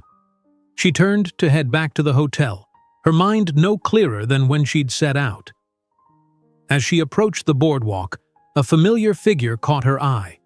Rebecca Westcott, elegant in linen pants and a silk blouse, sitting at a beachfront cafe. Their gazes met, and after a moment's hesitation, Rebecca gestured for Maya to join her. Every instinct warned Maya to politely decline, but curiosity won out. She crossed the sand to the cafe's patio. "Ms. Jenkins," Rebecca said coolly, "I thought that was you. Please, sit." Maya slid into the chair across from Ethan's former mother-in-law, acutely aware of her casual appearance, shorts, a t-shirt, and sand-covered feet, compared to Rebecca's polished perfection. "I understand you're leaving today," Rebecca continued, stirring her iced tea. "Yes, this evening." Maya wondered how Rebecca knew her schedule, then remembered the woman's seemingly endless network of connections in Seacliff. "Good." Rebecca set her spoon down with a precise clink. "That's for the best, don't you think?" Maya refused to be intimidated. "Is there something specific you wanted to discuss, Mrs. Westcott?" A flicker of respect crossed Rebecca's face at Maya's directness. "I wanted to make sure you understand the situation you've walked into. Ethan isn't… well, he hasn't been since the accident. He seems perfectly well to me. Physically, perhaps he's adapted. But emotionally?" Rebecca shook her head. "He still blames himself for Olivia and Charlotte's deaths. He's buried himself in that house, in his foundation, avoiding any real connection with people. Until you." Maya remained silent, waiting for Rebecca to reach her point. "I don't know what happened between you two," Rebecca continued, "but I can see it's significant. The way he looked at you at the gala." She broke off, composing herself. "I haven't seen that look since Olivia." "I care about him," Maya said simply. "I'm sure you do. But caring isn't enough, Ms. Jenkins. Ethan needs stability. Someone who understands his world, his obligations, the foundation, the memorial, his position in this community." Rebecca leaned forward. "You have a life in Chicago, a career. You can't just uproot everything for a man you met days ago. And Ethan won't leave Seacliff, not with Olivia and Charlotte buried here." The blunt assessment of their situation stung, partly because it echoed Maya's own doubts. "With all due respect, Mrs. Westcott, that's for Ethan and me to figure out." "Is it?" Rebecca arched a perfectly shaped eyebrow. "When you leave tonight, what then? Phone calls that grow less frequent? Weekend visits until the travel becomes exhausting? Ethan doesn't do things halfway, Ms. Jenkins. If he's letting you in, it's because he sees a future. Are you prepared to be part of that future?" To become the partner of one of California's wealthiest men? To step into Olivia's shoes? Maya flinched at the last question. I'm not trying to replace Olivia. No one could, Rebecca said, a flash of grief crossing her composed features. But that's my point. Ethan needs to move forward, yes, but with someone who can fully commit to his life here. You seem very concerned about Ethan's well-being for someone who blames him for your daughter's death, Maya observed quietly. Rebecca's expression hardened. I loved my daughter and granddaughter more than anything in this world. And yes, I blamed Ethan for not being with them that day. But time has… She paused, seeming to choose her words carefully. Time has given me perspective. Ethan has suffered too. I don't wish him more pain. Yet you're here trying to convince me to end whatever is beginning between us. I'm trying to prevent more heartbreak. For both of you. Rebecca gathered her purse, preparing to leave. Think about what I've said, Ms. Jenkins. Ask yourself if you're truly prepared for what a relationship with Ethan would entail. If the answer is no, the kindest thing would be a clean break. She stood, smoothing her immaculate linen pants. For what it's worth, I think you've been good for him. He hasn't painted anything new in years, but Eleanor tells me he was in his studio until dawn this morning. With that parting comment, Rebecca walked away, leaving Maya alone with her turbulent thoughts. Back in her hotel room, Maya sat on the edge of the bed, Rebecca's words echoing in her mind. Was the older woman right? Was she being naive about the challenges they would face? And how did Rebecca know about Ethan's painting? Her phone chimed with another message from Ethan.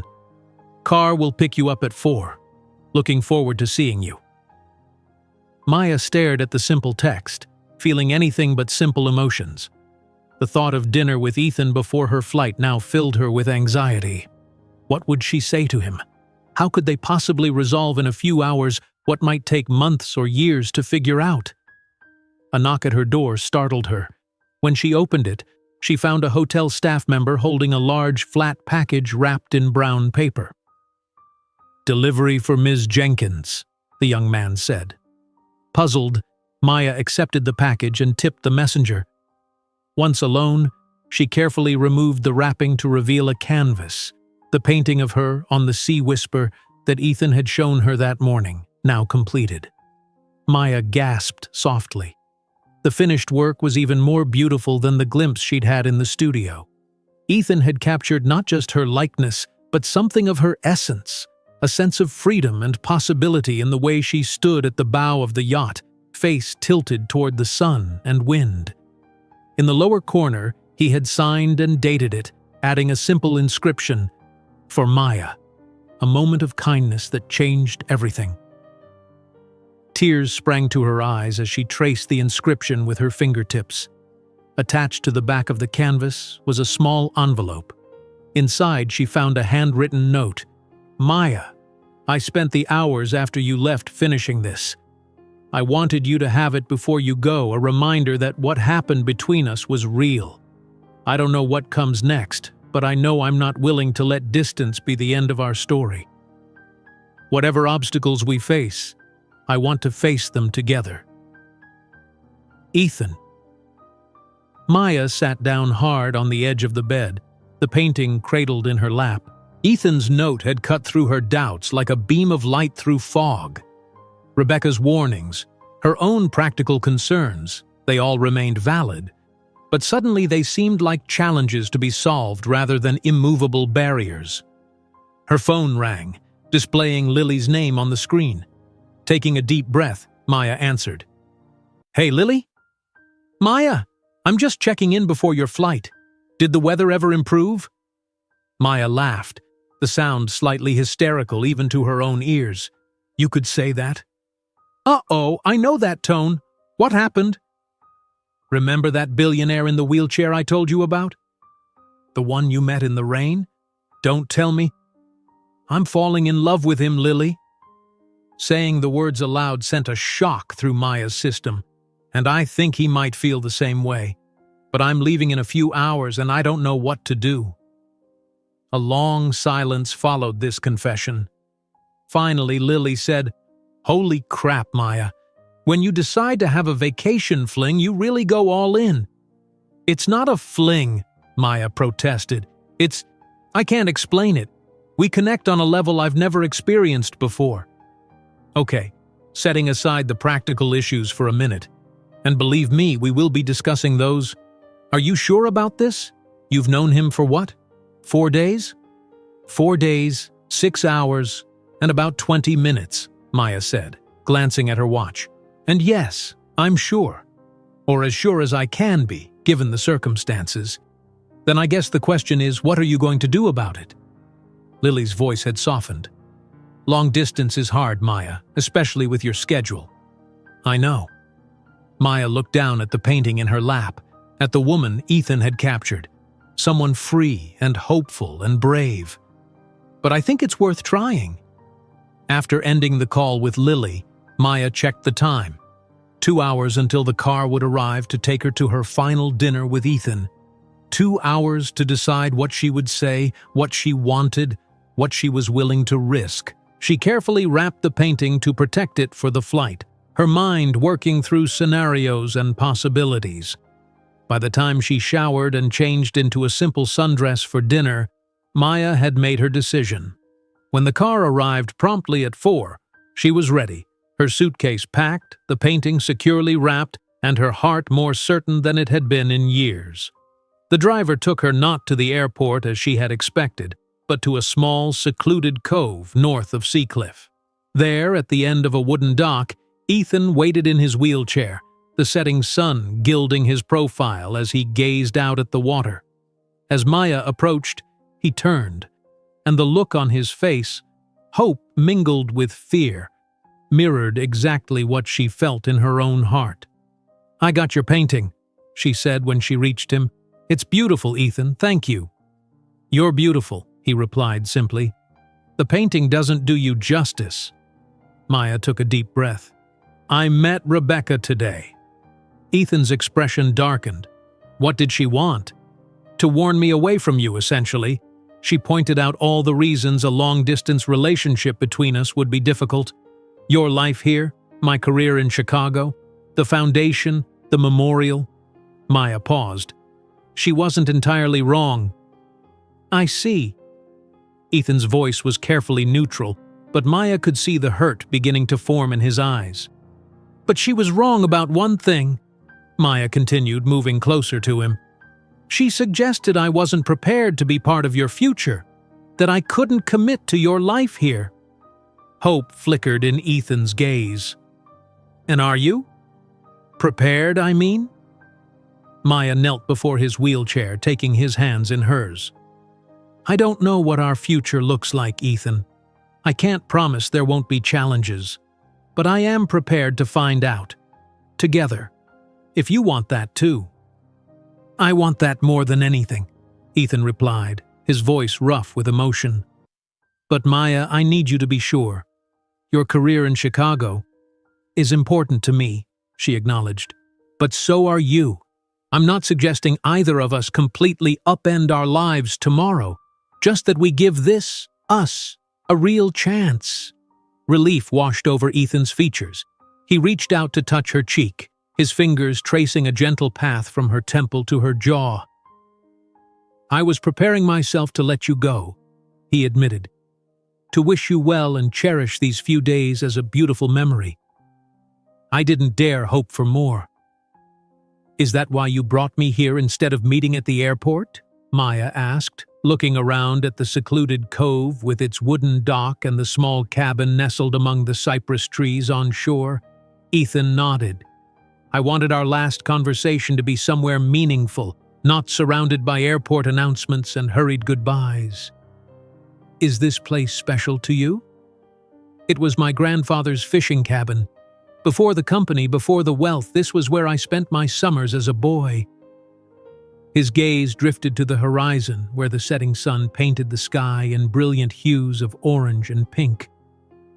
"It's where I learned to sail, to swim, to love the ocean."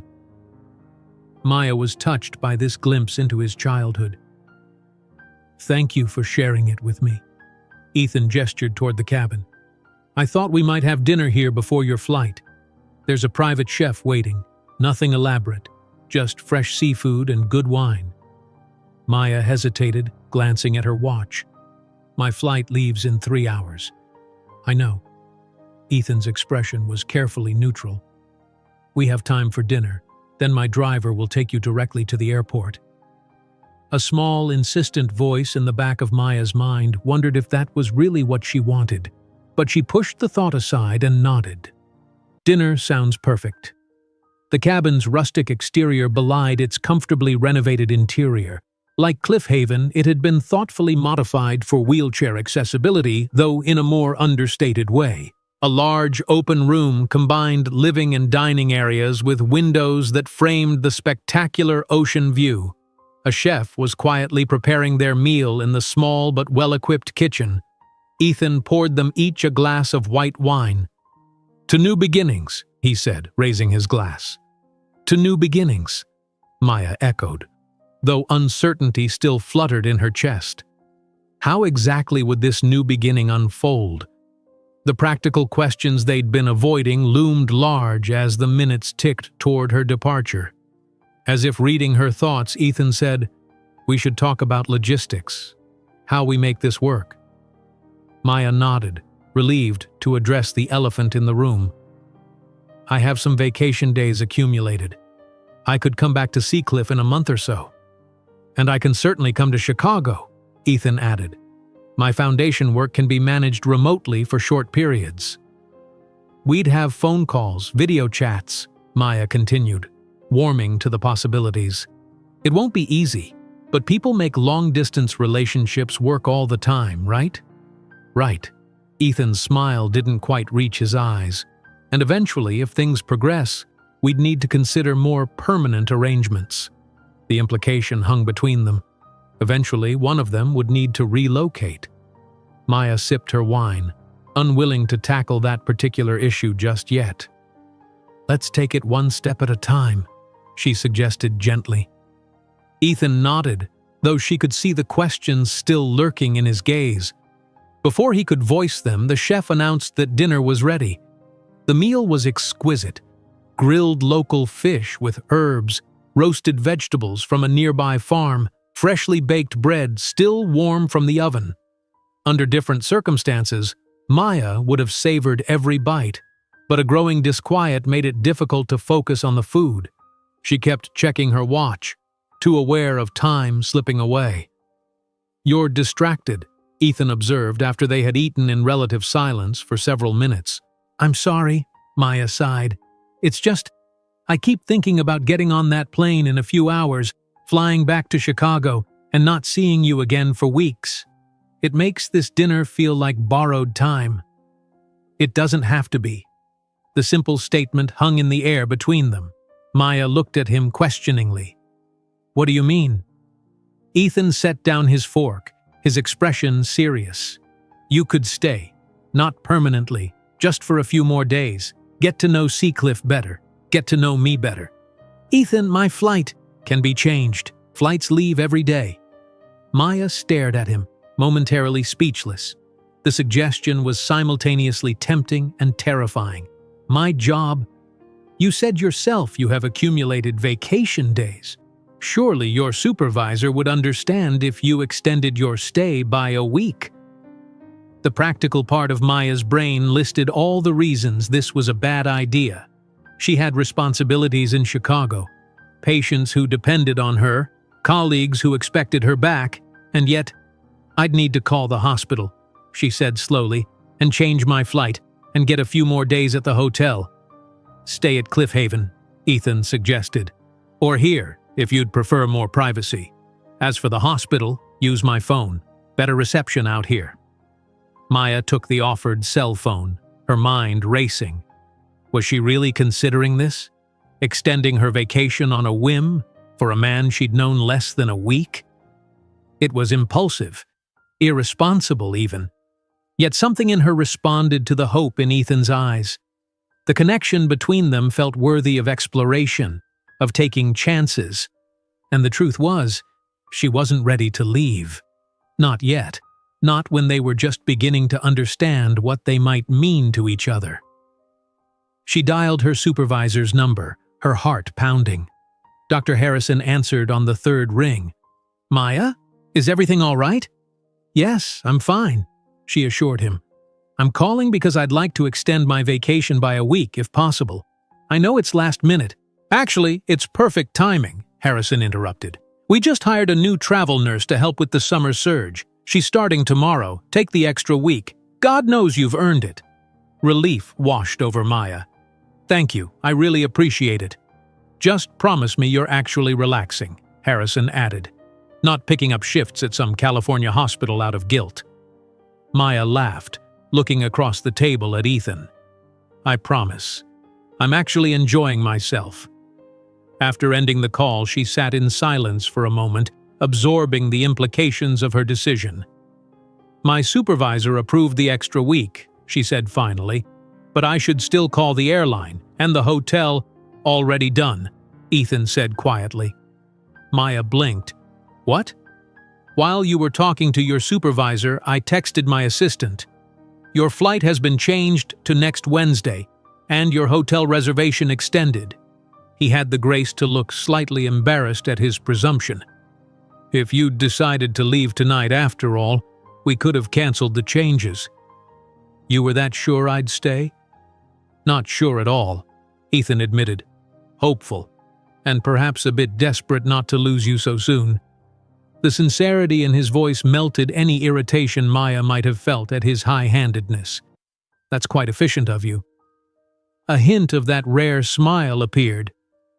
"Efficiency is a habit I've never managed to break, even when romance is involved." Romance. The word hung between them, acknowledging what had been developing since that rainy afternoon on the boardwalk. Maya felt her cheeks warm. "So," Ethan continued, his voice softening, "you'll stay?" "I'll stay," she confirmed.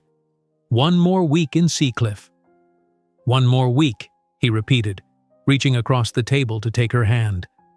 "I'll make sure it's worth changing your plans." The remainder of dinner passed in a haze of shared plans and relieved laughter. The weight of imminent separation lifted, leaving space for anticipation of the days ahead. By the time they finished their meal and moved to the cabin's small deck to watch the stars emerge, Maya felt as though they'd crossed some invisible threshold. "I can't believe I just did that," she said, leaning against the railing beside Ethan's wheelchair. "I never make spontaneous decisions." "No?" Ethan's eyebrow rose skeptically. "You approached a stranger in the rain out of kindness. That seems fairly spontaneous to me." "That's different. That was just offering someone coffee."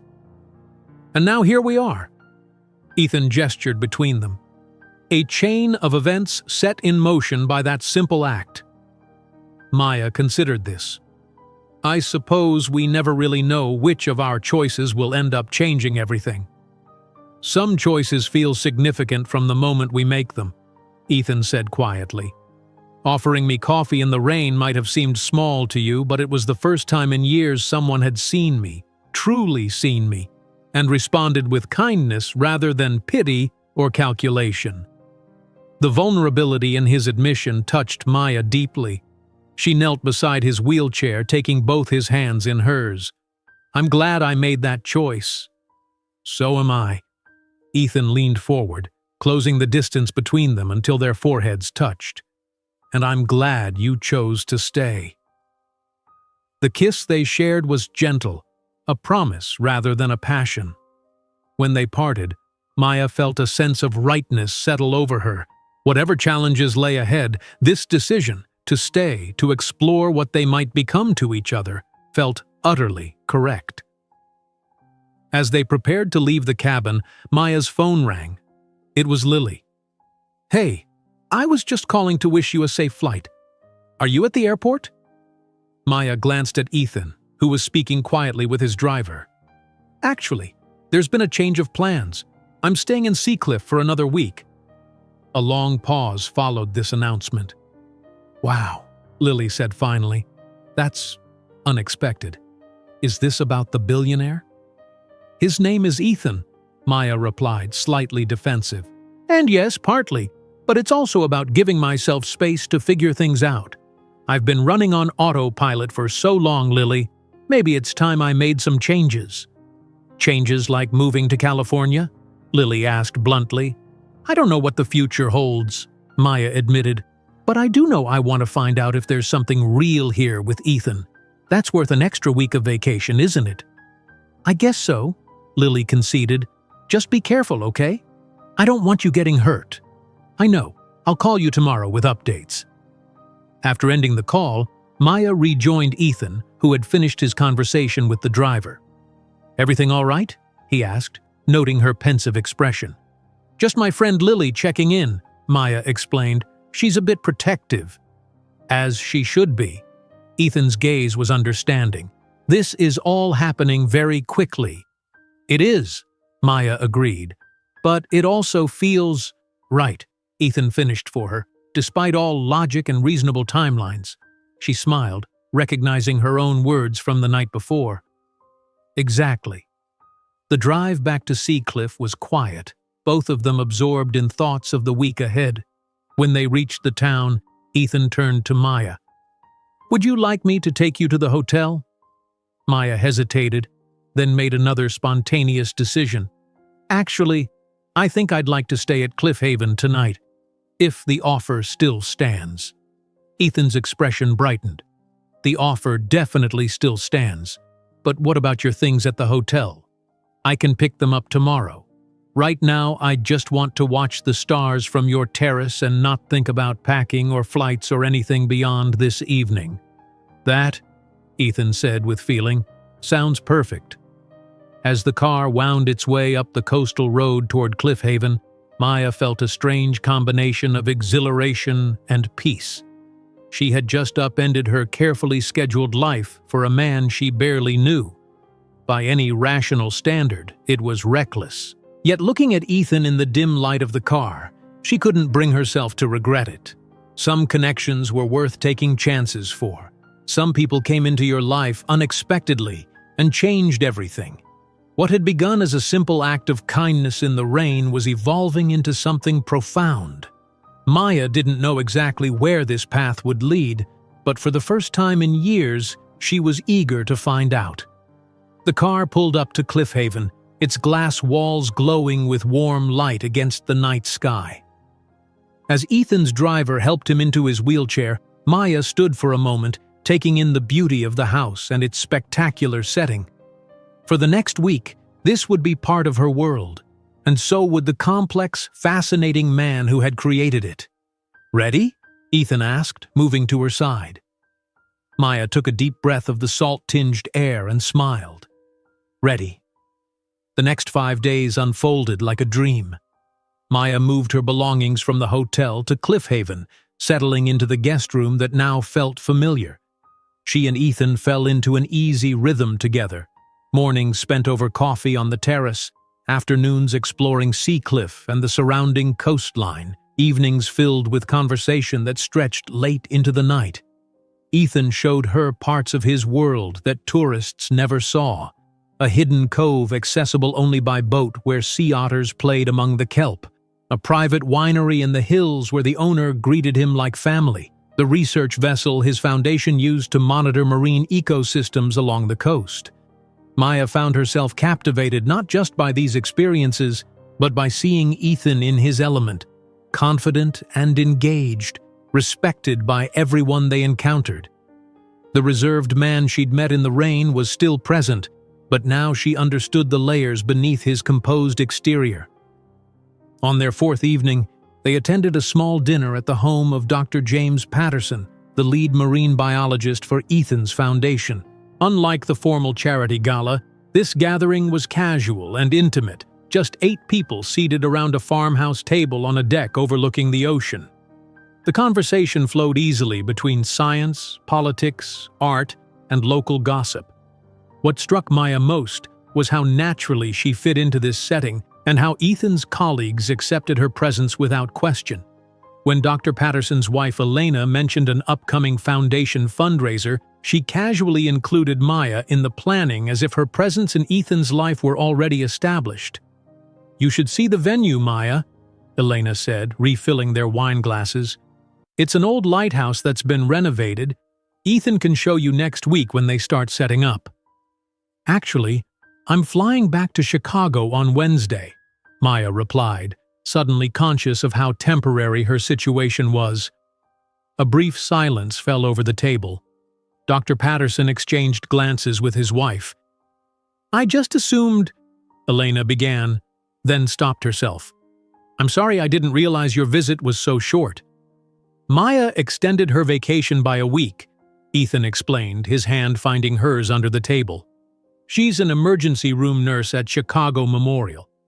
That's impressive, Dr. Patterson said, smoothly redirecting the conversation. My brother's an ER doctor in Boston. Says he couldn't function without his nursing staff. The moment passed, but a subtle shift had occurred. The reality of Maya's impending departure, temporarily forgotten in their bubble of new romance, had reasserted itself. Later that night, as they sat on Ethan's terrace watching moonlight shimmer on the ocean, Maya found herself unable to shake the feeling of impermanence. In 3 days, she would return to Chicago, to her job, to the life she'd built there. The thought created a hollow sensation in her chest. You're quiet tonight, Ethan observed, his wheelchair positioned beside the lounge chair where Maya sat. Just thinking about Wednesday, she admitted. Ah. Ethan's expression grew serious. I've been trying not to think about it. Elena assumed I lived here, Maya said, that I was a permanent part of your life. Would that be so terrible? The question was light, but Maya heard the vulnerability beneath it. No, she answered honestly. That's what's so confusing. A week ago, the idea of leaving Chicago would have seemed impossible. Now? Ethan prompted when she didn't continue. Maya turned to face him fully. Now I'm not so sure. These days with you, they've felt more right than anything has in a long time. Ethan reached for her hand, his expression a mixture of hope and caution. I don't want to pressure you, Maya. Long distance can work, at least for a while. But eventually we'd have to decide, she said. One of us would have to relocate. Yes, Ethan acknowledged. Eventually. They let the word hang between them, heavy with implications neither was quite ready to articulate. The next morning, Maya's phone rang as she and Ethan were finishing breakfast. Dr. Harrison's name flashed on the screen. My supervisor, she explained to Ethan before answering. Hello? Maya, I'm sorry to disturb your vacation, Dr. Harrison said, his voice tight with stress. We have a situation here that I thought you should know about. Something in his tone set off warning bells. What kind of situation? The hospital board has fast-tracked the creation of a new trauma response unit.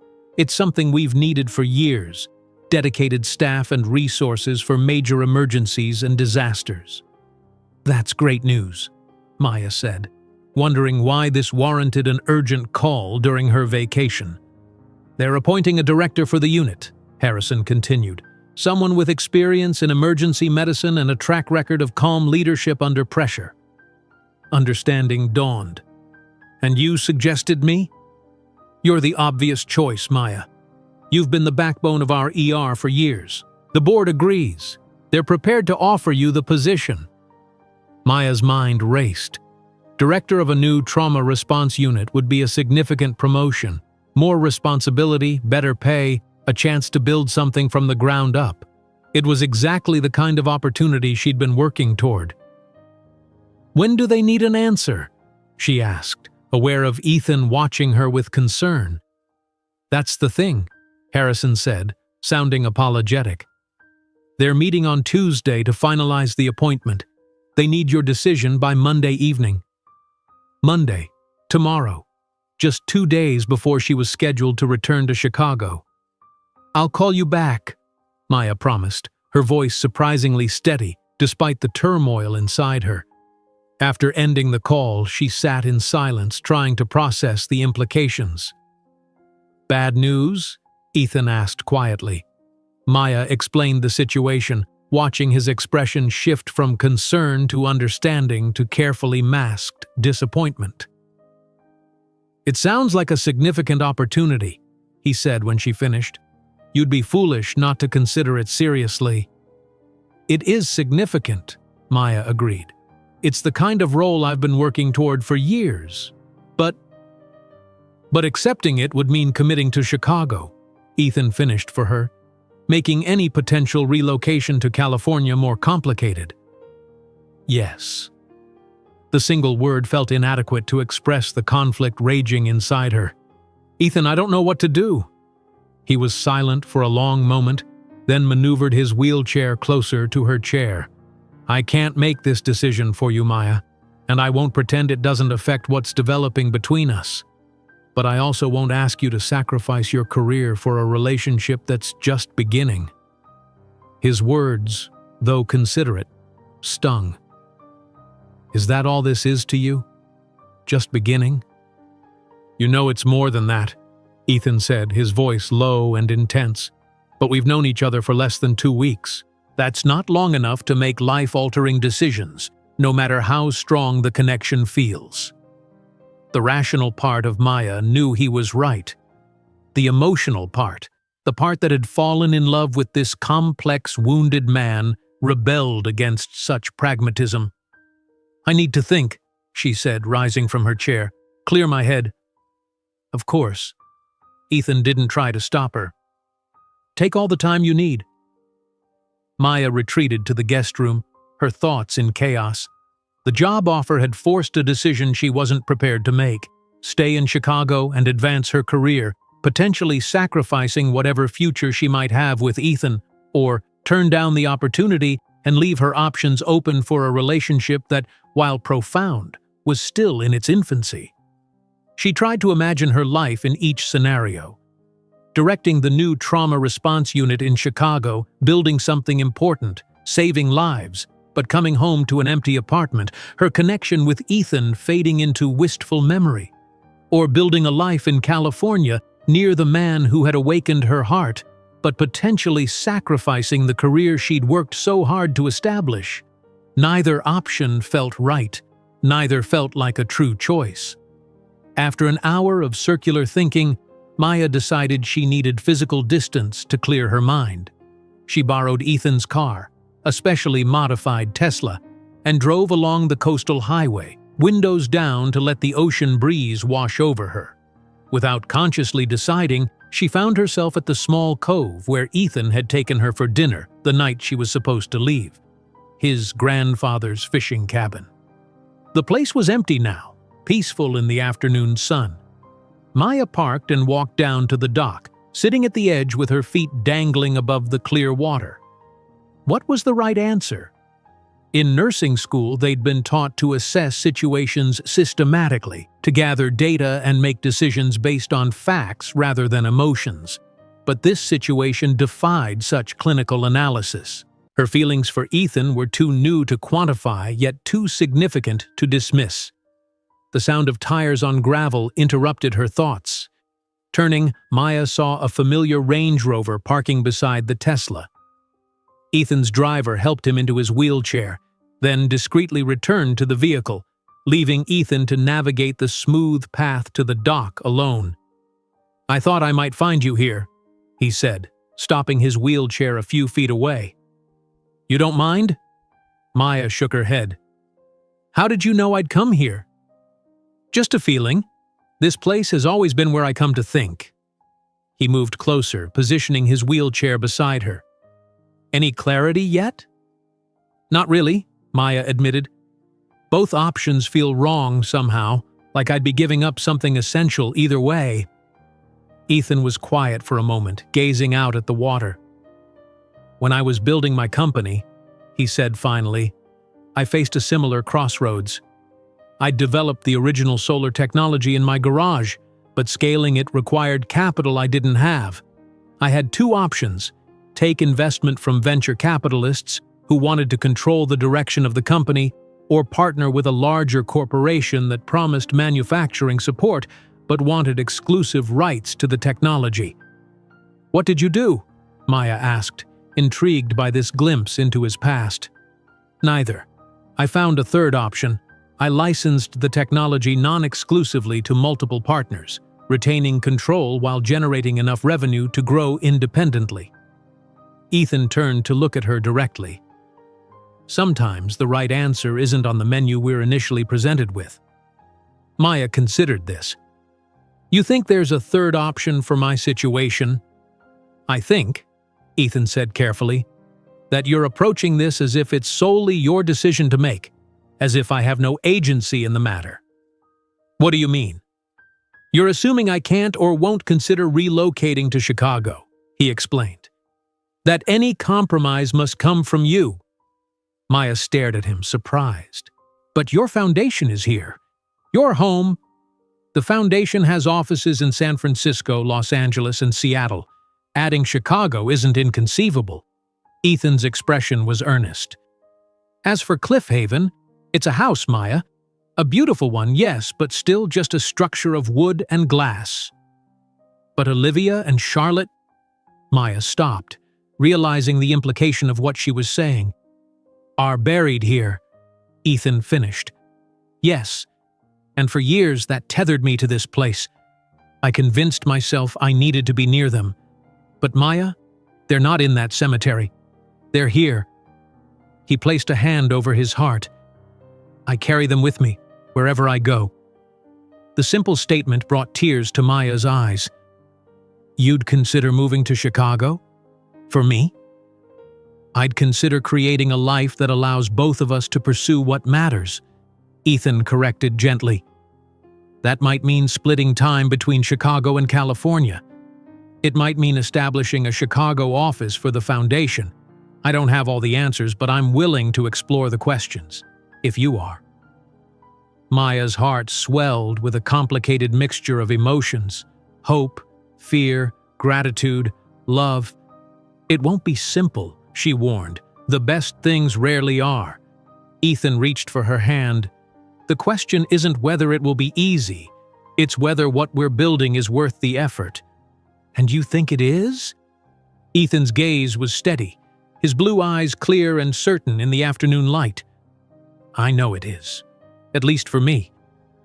Maya looked out at the ocean, then back at the man beside her, the man who had gone from stranger to essential in the space of days.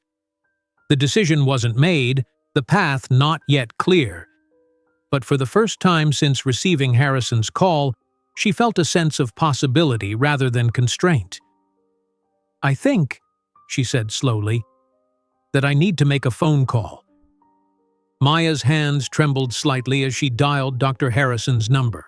Ethan had tactfully moved his wheelchair to the end of the dock, giving her privacy while remaining supportively within sight. Maya, Harrison answered. Have you made a decision? Not exactly, she replied, her voice steadier than she expected. I have some questions first. Of course. The Trauma Response Unit. Would it require full-time physical presence at Chicago Memorial, or would there be flexibility for remote work, at least part of the time? There was a pause. That's not something we've considered, Harrison admitted, but it's not unreasonable. Many administrative aspects could potentially be handled remotely, with scheduled on-site weeks for training and actual emergency responses. Why do you ask? Maya took a deep breath. I've met someone here in California. It's new but significant. I'm exploring options that might allow me to accept the position while maintaining a bi-coastal relationship. A longer silence followed. I see, Harrison said finally. That's unexpected. For me too, Maya acknowledged with a small laugh. Life has a way of surprising us. Indeed it does. Harrison's tone shifted from surprise to thoughtful. Let me discuss this with the board. A hybrid arrangement might actually work in our favor, expanding our connections with West Coast emergency services, perhaps even establishing a sister unit eventually. Hope flickered in Maya's chest. That would be ideal. I can't promise anything, Harrison cautioned, but your value to the hospital gives you leverage. Let me see what I can do and call you back. After ending the call, Maya sat for a moment, absorbing what had just happened. She had neither accepted nor declined the position, but had instead opened a door to possibility. A third option, just as Ethan had suggested. She walked down the dock to where he waited. "Harrison is going to discuss a potential hybrid arrangement with the board," she told him. "Part-time in Chicago, part-time remote."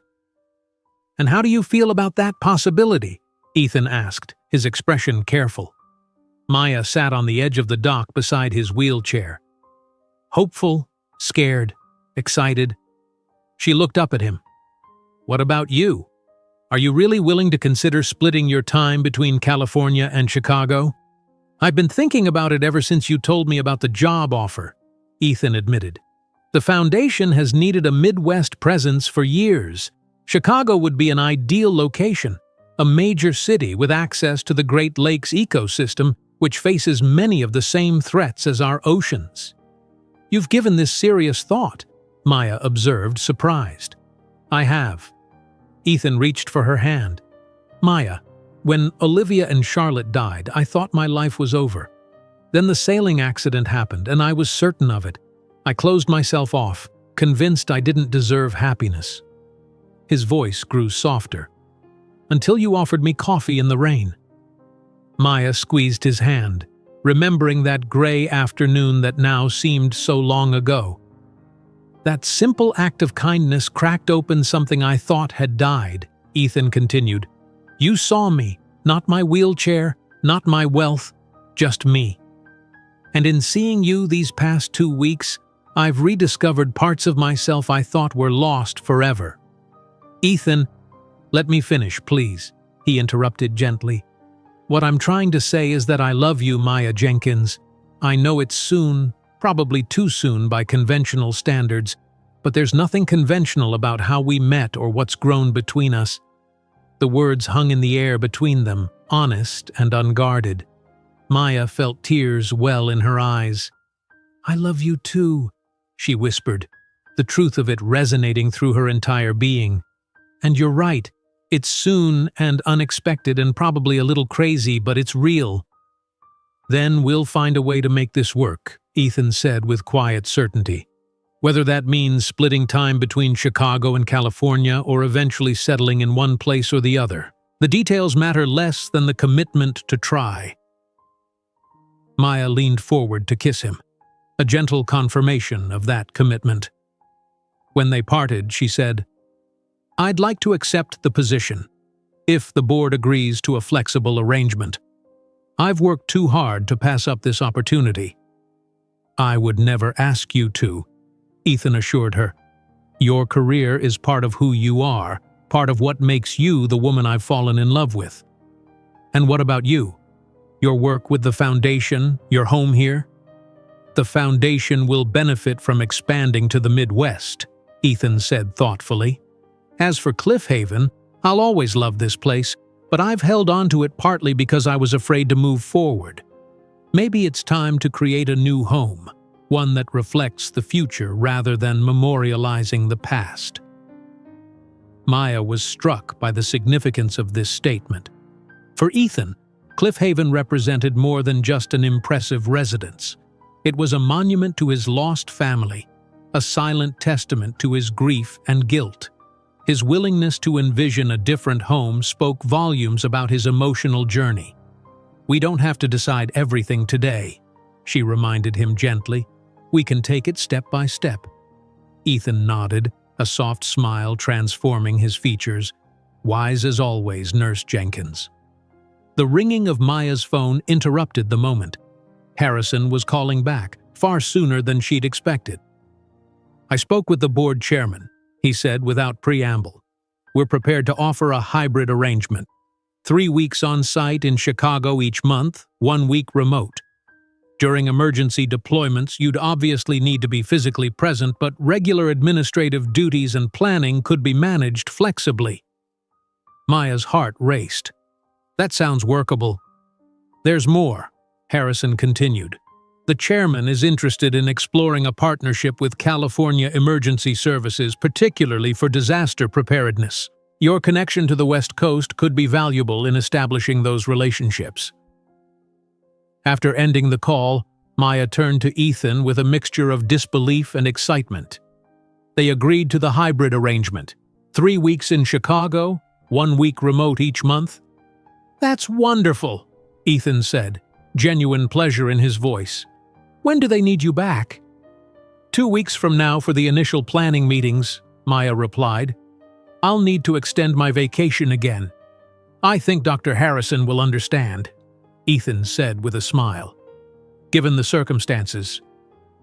They returned to Cliff Haven as the sun began its descent toward the horizon, painting the sky in brilliant shades of gold and pink. On the terrace, Eleanor had set out a light dinner and wine, as if anticipating their return and the celebration to follow. "To new beginnings," Ethan proposed, raising his glass. "And unexpected kindness," Maya added, touching her glass to his. As they ate, they began tentatively planning the logistics of their bi-coastal relationship. Maya would need to secure her apartment in Chicago, perhaps find a larger place that could accommodate Ethan's visits and his accessibility needs. Ethan would research potential office spaces for a Chicago branch of his foundation. "I should visit Chicago before you start the new position," Ethan suggested. "See your world, meet your friends." "Lily will be skeptical at first," Maya warned. "She thinks you're too good to be true." Ethan laughed. "I'm not sure anyone has ever described me that way before. Usually it's the opposite, too damaged, too complicated." "You're both," Maya said honestly. "Complicated and good. That's what makes you real." Later, as they sat by the fire pit on the terrace watching stars emerge in the darkening sky, Maya's phone chimed with a text from Lily. "Did you make your flight? Let me know you got home safe." Maya realized with a start that in an alternate version of her life she would indeed be landing in Chicago right now, returning to her old routine, the days in Seacliff fading into memory. Instead, she was embarking on a new path, one she couldn't have imagined when she first arrived on vacation. "Change of plans," she typed back. "I'm staying in California a bit longer. And I have news. I've accepted a position as director of the new Trauma Response Unit with a hybrid working arrangement. I'll tell you all about it tomorrow, including about Ethan, who is very real and very wonderful." After sending the text, she set her phone aside and settled more comfortably beside Ethan, who had transferred from his wheelchair to one of the lounge chairs designed to accommodate his needs. "Penny for your thoughts," he said, echoing her words from their first sunset together on the Sea Whisper. "I was thinking about paths not taken," Maya replied. "If I hadn't approached you that day on the boardwalk, if you hadn't invited me on your yacht, if I hadn't stayed that first extra week, each of those moments was a choice that led here." "I've been thinking about something similar," Ethan admitted. "About how grief and loss closed me off from the world, made me believe I didn't deserve happiness. But one small act of kindness from a stranger began to change that." "Not so small to you, apparently," Maya observed. "The smallest kindnesses can have the greatest impact," Ethan said softly, "especially when they come without expectation or agenda, simply from seeing another person's need and responding to it." In the gentle light of the fire, Maya studied the man beside her. No longer the solitary figure she'd found in the rain, but someone emerging into a new chapter of his life, just as she was. There would be challenges ahead, practical and emotional obstacles to navigate. But in this moment, watching firelight play across Ethan's features, she felt a profound certainty that they would face those challenges together. "Rebecca called today," Ethan said after a comfortable silence. "About the memorial." Maya tensed slightly. "What did she want?" "To tell me they're changing the format this year, making it less public, more focused on actually remembering Olivia and Charlotte." He paused. "She asked if you would attend with me." Surprised, Maya turned to look at him more fully. "Rebecca did. Why?" She said, and I quote, "Anyone who can get you painting again and considering a life beyond Seacliff deserves to be included." A hint of that rare smile touched Ethan's lips. "I think that's as close to an endorsement as Rebecca Westcott is capable of giving." "I'd be honored to attend with you," Maya said, "if you're sure that's what you want." "It is." Ethan reached for her hand. "Olivia and Charlotte will always be part of who I am. Sharing that with you doesn't diminish their memory. It honors the journey that brought me here. To you." Maya leaned over to kiss him, a gesture that had already become beautifully familiar. When they parted, she rested her forehead against his. "You know what this means, don't you?" "What?" "Our first official date was a funeral." Ethan's laugh, warm and unreserved, drifted up to the star-filled sky. "Well, we've never done anything conventionally. Why start now?" Maya settled back beside him, her hand still clasped in his, and gazed up at the vast canopy of stars. The future stretched before them, full of uncertainties and possibilities. Chicago and California, her career and his foundation, a relationship built on the most unexpected of beginnings, all of it both daunting and exhilarating. Yet in this moment, with the sound of waves breaking against the cliffs below and Ethan's steady presence beside her, Maya felt a profound peace. What had begun as a simple act of kindness on a rainy afternoon had evolved into something neither of them could have predicted, but both now treasured beyond measure. Sometimes, Maya reflected, the most important journeys begin with the smallest steps. A nurse stopping for a man in the rain, offering coffee and genuine concern without expectation of return. A moment of kindness that changed everything. If you enjoyed today's video, I'm sure you'll love the next one. Don't waste time. Just click on the screen.